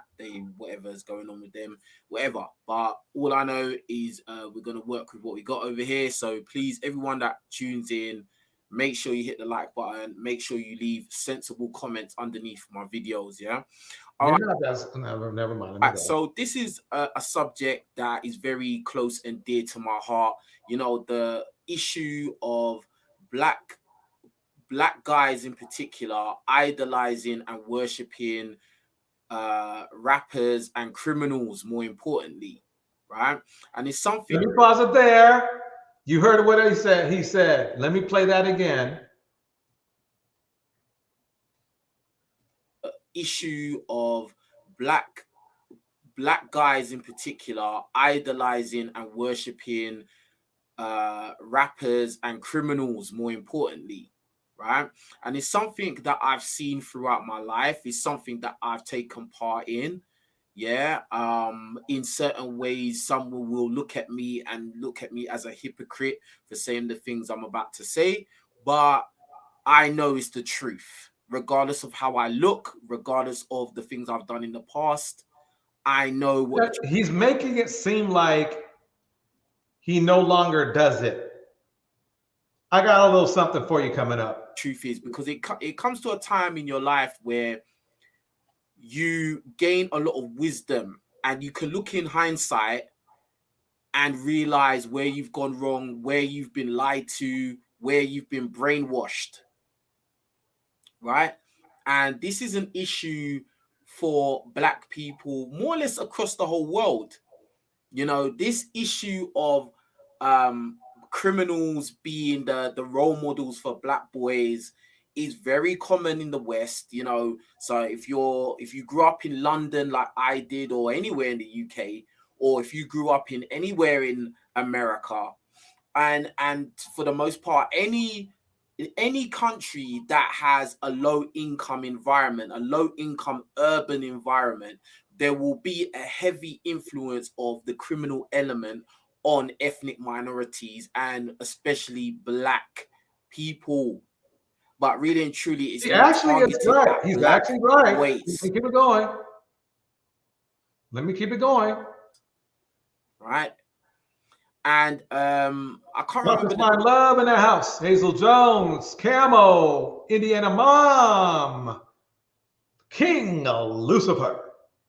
Let's keep it going. The name of the support about someone hit the super chat in one of my other live streams and said they wanted me to talk about this and how black boys can avoid, you know, turning into criminals and stuff. And these are subjects that I've talked about a lot on my channel. Obviously, a lot of the videos are not here. Okay, let me pause it right there, because see, the problem I have is this: is not so long ago, he was cheerleading for this. What do you lot think about Andrew Tate being released from prison? Oh, you kissed your teeth. What do you think about it? Andrew, what? You heard. I feel like Andrew Tate is nothing but an image to distract us from everything. Like, the internet has already said whatever they've said. What I find it wrong is that he's already come forward and said that's not his real personality. It's just his online character. But he has young children looking up to him. Cardi B's got young children looking up to her as well. Cardi B doesn't really let her children around her music. And so what? That actually makes it worse. So Cardi, no. Do you see how he's defending Andrew Tate?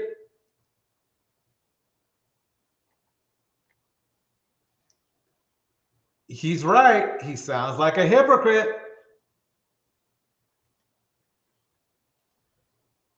He sounds like a hypocrite to me. I dropped the link just in case somebody wants to come up. He sounds like a hypocrite. So if you know you're a hypocrite, which they do, what are we going to get from you? You know? What are we going to get from you? Let me keep it going. Cardi B can go out there and make songs called WAP and all of this kind of promiscuous, provocative. Wait a minute. You're talking about Cardi B being promiscuous and provocative, but she's not. Promiscuous is when you provocative. I agree with. Promiscuous, you're not. You don't even know what you're talking about.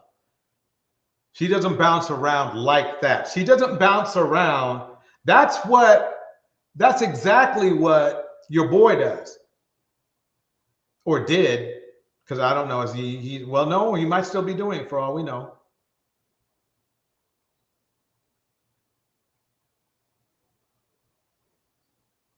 But see, this is what happens in the manosphere.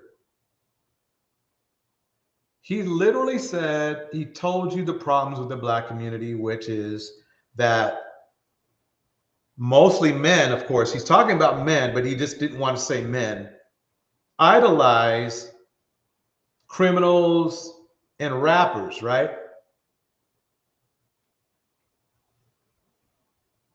But then he turns around in a recent video and was defending, let me see if I have it, this guy right here. We're back with breaking news out of Romania, where disgraced influencer Andrew Tate has been indicted and will face charges of rape, human trafficking, and forming a criminal gang to sexually exploit women. According to Romanian officials, 3 others will also be charged in connection to human trafficking, including Andrew's brother Tristan. A spokesperson for the Tate brothers confirmed their indictment to NBC News. Both brothers deny all allegations. The 2 were remanded into custody back in December before being released under house arrest in March. They're currently waiting for a trial date to be set. Not good at all. So King RIchez, let's go back to him defending Andrew. What do you lot think about Andrew Tate being released from prison? Oh, you kissed your teeth. What do you think about it? Andrew, what? You heard. I feel like Andrew Tate is nothing but an image to distract us from everything. Like, the internet has already said whatever they've said. What I find it wrong is that he's already come forward and said that's not his real personality. It's just his online character. But he has young children looking up to him. Cardi B's got young children looking up to her as well. Cardi B doesn't really let her children around her music. And so what? That actually makes it worse. So Cardi, Everybody, okay, remember to like and subscribe. Remember to like and subscribe. Here we go. So basically, you're listening to a man trying to pick a woman apart about Cardi B. Last thing, we know that Cardi B has a lot of flaws, but what she does not do is try to traffic young women. Okay, not the biggest fan of Cardi B, but she doesn't do that. Andrew is going, if he hasn't already, I haven't kept up, is going to probably jail or prison because of that. I'm not saying he's there. I'm saying there's a good chance he probably could be. Okay, so with that said, he said one important thing. His words are true, his actions are not. His actions are not. That's a problem. Oh, and here's Charlamagne the God. Listen to this. You will find this interesting right here. Ariel, Myrtle Beach, South Carolina. I got this girl. Ignore the male 304 to the right. Just focus on Charlamagne's thing. Real drunk, and that sentence sounds a little fishy. I got her drunk. And I didn't just get her drunk. I remember going. I went to the sex store and got Spanish fly. Oh, so you raped her? Shut up. Spanish fly. They sell it in the sex store. I'm telling the truth. They spell it in the Spanish store. I had to fucking. They sell knives at the store too. You could put that to a girl's throat and have sex with it. That doesn't mean it's illegal. So I put the Spanish fly in the E&J. We drinking the E&J and shit. So in my mind, I don't know if this shit really worked, but I felt like I got horny as a motherfucker too. Right?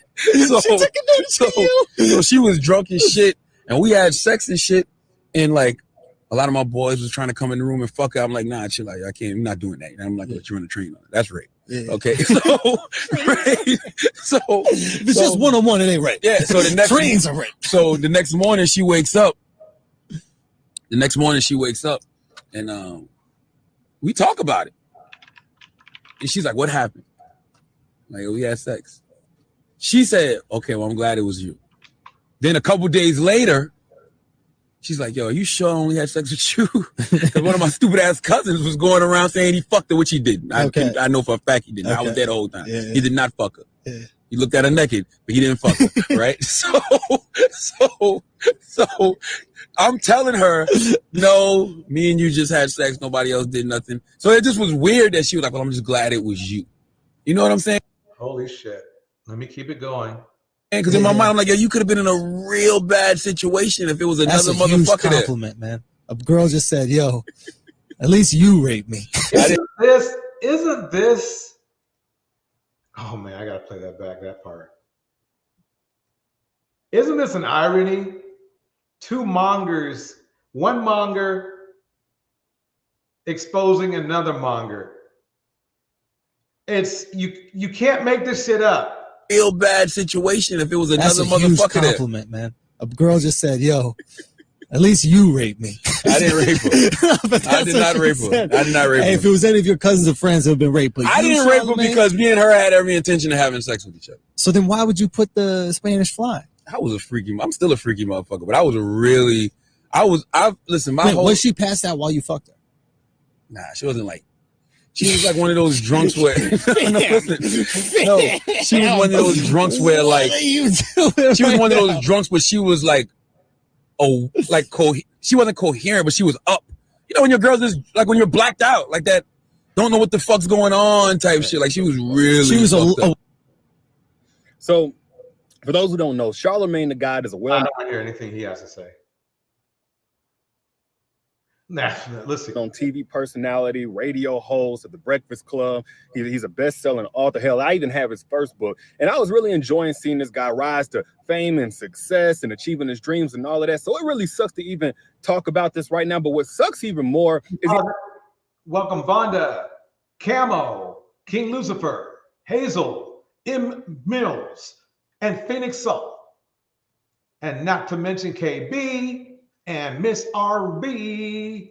The amount of people not talking about it. And I'm not talking about like the common people, because this little snippet alone has over 500,000 views on Twitter. The full podcast that he talked about this on, it has hundreds of thousands of more views on YouTube. I'm talking about his contemporaries, the outlets that would have otherwise jumped on this. Like, I'm really disheartened by the fact nobody is talking about this right now. And just to be clear, yes, he was accused of raping this 15-year-old girl by date rape, and I guess statutory rape as well. But this is a completely different incident. This is not that girl that accused him, the 15-year-old that recently just wanted the case reopened. This is a whole separate incident. And this is not the girl herself saying this. So we can't even confuse this as some opportunist trying to make money off the Me Too movement. You know something?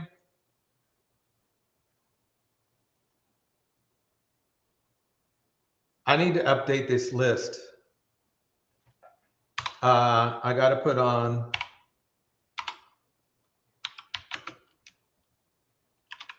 stop. I'm going to be nice. SA women. No, let's just say SA, because it's not good if you do that to a man either. Okay.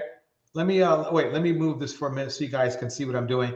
I added to the list stop SA and 11 stop being obsessed with that wait.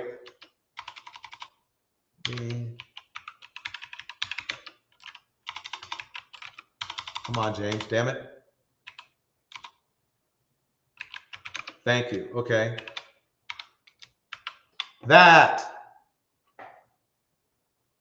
Those are this right here at the bottom. Don't think just because it's at the bottom. Oh, Hazel, good point. 12. That's really a part of SA, but I'm gonna wipe.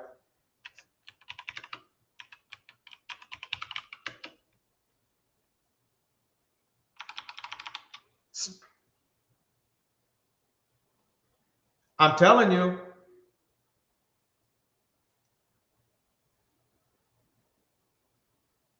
Yeah.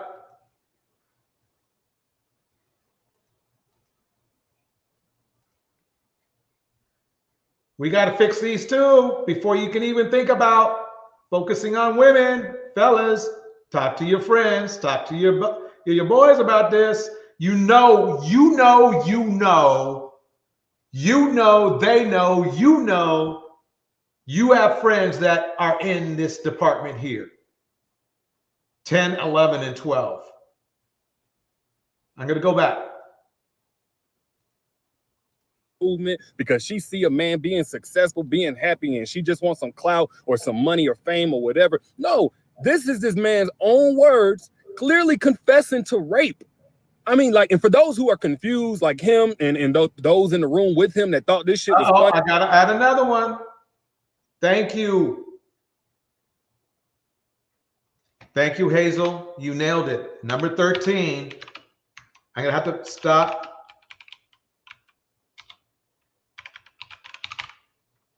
One of the ways you can stop trafficking is don't be a customer. Because you know that some of the most respected men in the Black community painfully are pimps.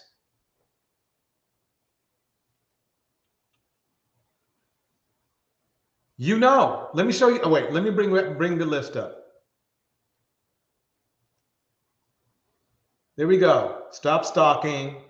Stop being obsessed with sex. Stop stalking. Stop trafficking. Stop SA. We went over fixing the Black community, which, wow, the 12, 13, 11, 12, and 10, 11, 12, and 13. that's has to do, 8 is related to that. See, the thing is this: if you don't want to do anything and you don't want to protect anyone, why should women trust you if you don't trust them, nor do you want to protect them? Other cultures don't think like that, just so you know.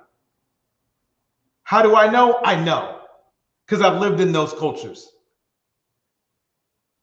I've lived there. They don't think like you're thinking. Your theory of protection and their theory of protection are two different things. So, let me explain why this was rape. If you have sex with a girl that's incoherent at the time that y'all have sex, that's rape. If you have sex with a girl that's blacked out at the time that y'all have sex, like he stated, that's rape. If she don't know what the fuck is going on, but you still have sex with her, that's rape. If you put something in her drink and then afterwards have sex with her without her knowing, as they stated later on in the full podcast, that's rape. It don't matter what y'all intentions were beforehand. It don't matter how the conversation went afterwards. It's the same thing like if somebody steals from you, you find out about it, and later on you say, you know what, it's cool, I don't even care. They still stole.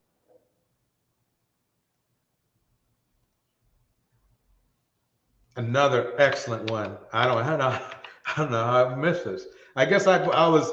It kind of fits into fixing the Black community, but I think we should specifically put this in here. Stop unaliving.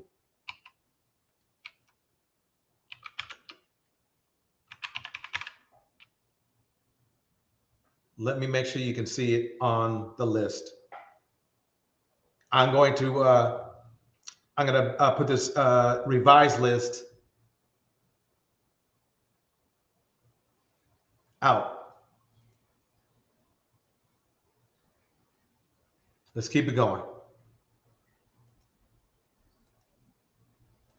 From you, so that conversation is for naught. The intentions beforehand is for naught. If she's incoherent at the time that y'all have sex, that is rape. There's no blurred line about this, and all of those things don't have to be true. Any one of those things make it rape. And you know what? It makes it really clear why so many. Well said, Phoenix Soul. The fact that they have to have this explained is sad. It's not only sad, it's scary. It's scary. Victims don't come forward. Like Terry Crews, he talked about this. While all these women said, I didn't want to come forward with my truth because the person was a person of power and a person of means, because ain't nobody going to believe them. And that person is still not going to be held accountable. And at the end of the day, they're just made to suffer even more on top of what they've already suffered by being blackballed by an industry of friends of that person who now consider you the adversary. So even though they don't talk about it to the general public, they won't use their platforms like they otherwise would in any other situation, they're still going to be on the same page of denying you opportunity. So it makes perfect sense why so many people don't come forward. And I just refuse to be complicit in another reason why so many victims stay silent. But it trips me out with all the women that he's had on his Breakfast Club, and he's interviewed all the people that claim to be his friends that are otherwise pro-woman rights, all about holding a man accountable for his actions, particularly in instances like this, like Amanda Seals, Karen Civil, Angela Rye. Look, I'm not a fan of this, but we've had already 2 men of irony, or men who don't practice what they preach, talk about other men, but that's okay. The message is still the same. The message is still accurate.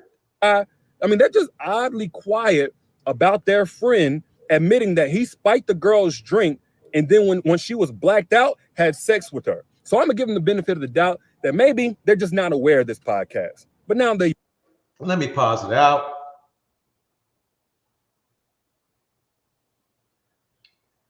Wow. I got one more.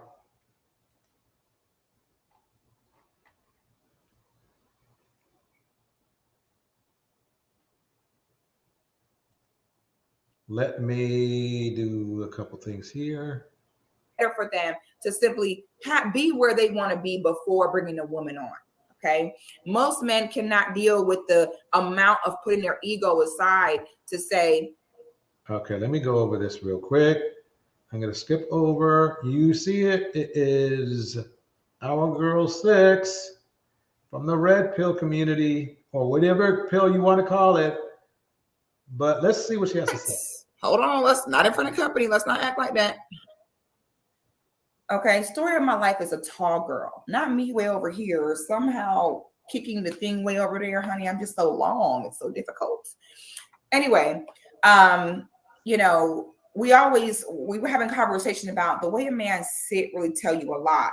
Like when a man really sit with his legs all close together and sits kind of out, I don't care how comfortable.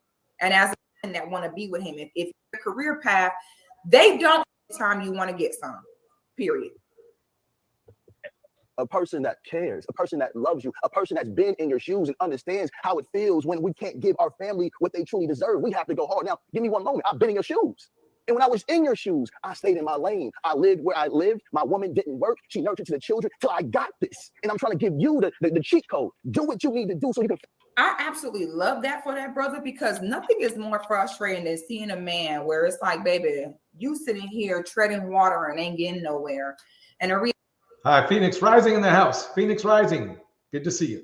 reason why you ain't getting nowhere is because you need help. Okay, so it can be a catch-22. Some men, depending on their career path, they don't have time to sit and spend 2 to 3 hours a day worried about what am I going to eat. They have better things to do than to sit and separate their laundry from the whites and the colors.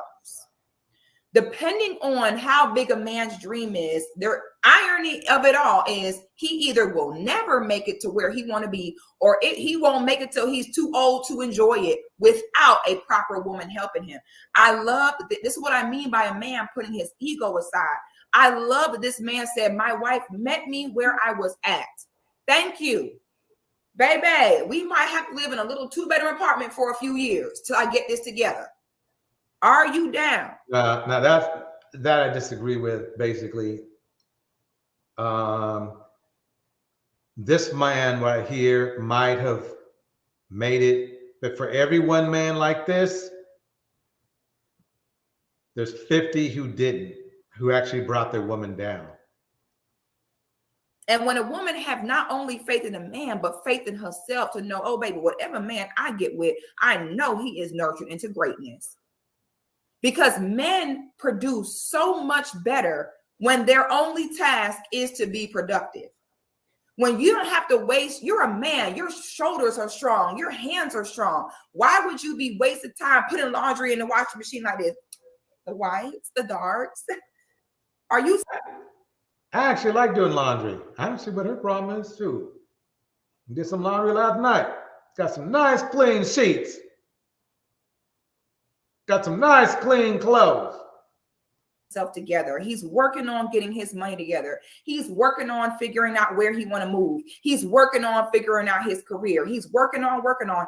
Men who are working on figuring out, as he said, you really have no direction. It's one thing if both of you are at that level, but if the woman is above this level, I'm not for it. Even if it was me.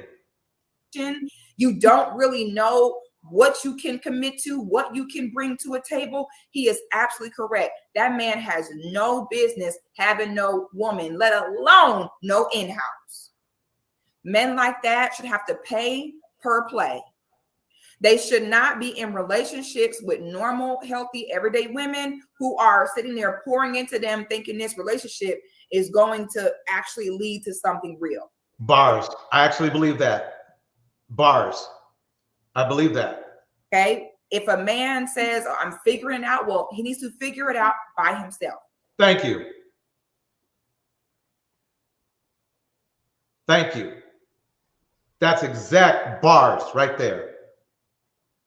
But see, that's not really the standard manosphere theory. The standard manosphere theory is they want you to hook up with bus drivers, not hook up, but go in a serious relationship with bus drivers, and we saw how that turned out.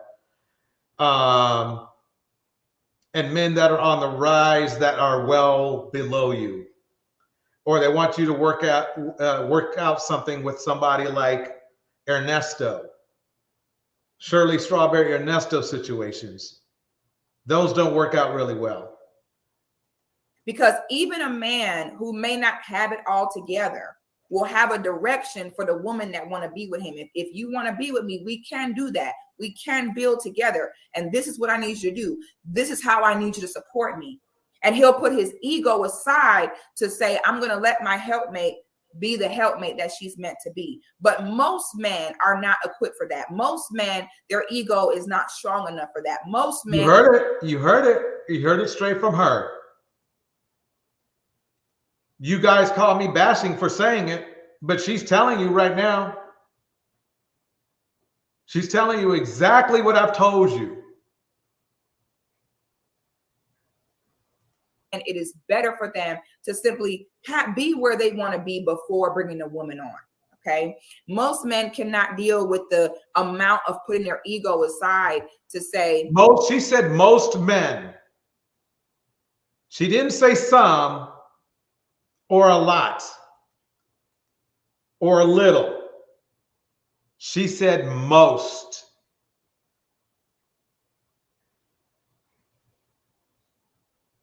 She said most.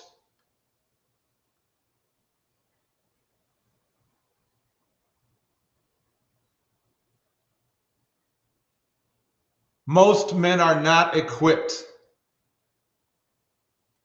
You know what? I don't have it all together. It's not all at 100, but I'm willing to accept the help and support from my woman to help me get where I need to go. Most men can't do that. Most men, they want you to see him as Superman. They want you to see him as a brother who just has it all together. So if he is a man who is still in his ego in that way, he need to be alone. He should not have women he's dealing with, cooking for him. That's 90%. That's literally all of the manosphere. If you saw the list of men, let me put it up on the screen right now, right? Look at this list of men here. All of them are egotistical. All of them are selfish. Most of them at least lie a little, if not a lot. Most of them aren't prepared for a relationship, even at their older ages. Most of them are focused only on sex. Most of them can care less about the community. Most of them, they have no plan except for whatever plan they have for themselves.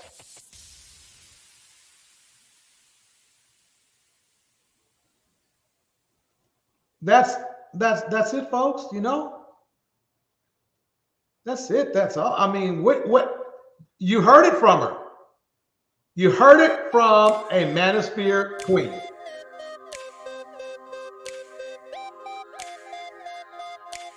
That's what it is. That's what you're looking at. You got to put in the work. You got to put in the work. I'm going to drop a link in the chat if you'd like to come up. I'm going to wait about, I don't know, 2-3 minutes for somebody to come up. And I'll play, well, let me play a little bit more of 6. Yeah, some of you are like, what the hell is he doing here? What we're trying to teach, we're trying to show everybody what's going down. I mean, she's red pill, but she is red pill. But maybe don't listen to her. If I can make one of them dudes listen to her, telling them what they need to do, and that it's about them. She said most. She said most.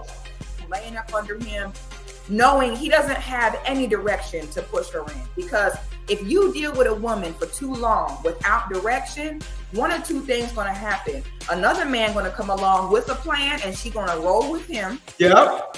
Or the woman is going to eventually begin to resent you and only stay around because she feels as though she already invested too much. Women get resentful when they are not given a direction to go in and when they are not given a clear way of how they can help and support you. When you do not allow a woman to fulfill her purpose with you, in comes the resentment, which is what most people do. And now they end up getting married because we might as well, because we're already this deep in, and then wonder why 2 to 5 years later you can't even stomach each other.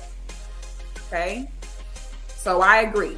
Okay, if you don't have it together and you're too much in your ego to live at your means, sacrifice a little bit and not look like the perfect man, being single is best for you, and you need to pay anytime you want to get some. Basically, that's it. That's all. That's it. That's all. Fellas, out of everything on the list, your goal is to get yourself together. And if you're not, don't have a woman's name in your mouth. You're supposed to be too busy grinding legally, I should say, to make it happen, to build yourself. I would like to thank everybody for coming through. I'm gonna let the music play out. Please feel free to chat. If you have any questions or anything, feel free to put it in chat and I'll reply.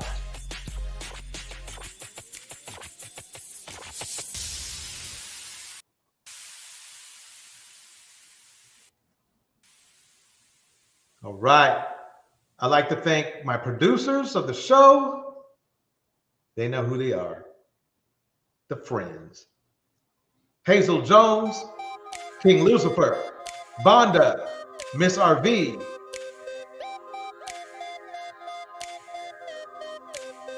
Phoenix Soul, Phoenix Rising, Camo, Conscious Mind Love, Letitia Lovejoy,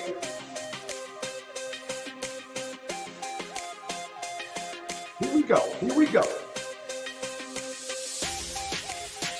We got another great show coming up on the weekend. We might have something tomorrow. Who knows? Bruh, whose side are we on? In the chat. Indiana Mom, Darnell, Elliott, Conscious Mind Love, K Brown, Kevin, Madison Goldman, M. Mills,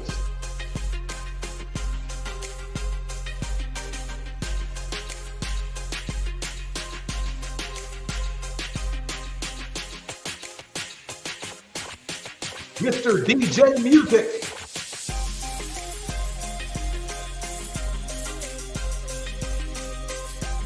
Sugar Bomb,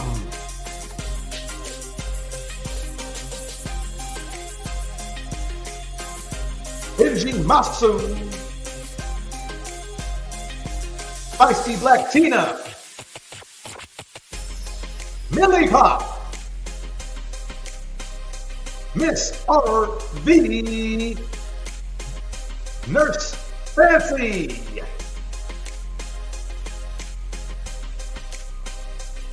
I'd like to thank everybody for coming through. See you on the next one. Break it down, break it down. Oh, Lily Lotus. I can't forget about Lily, too.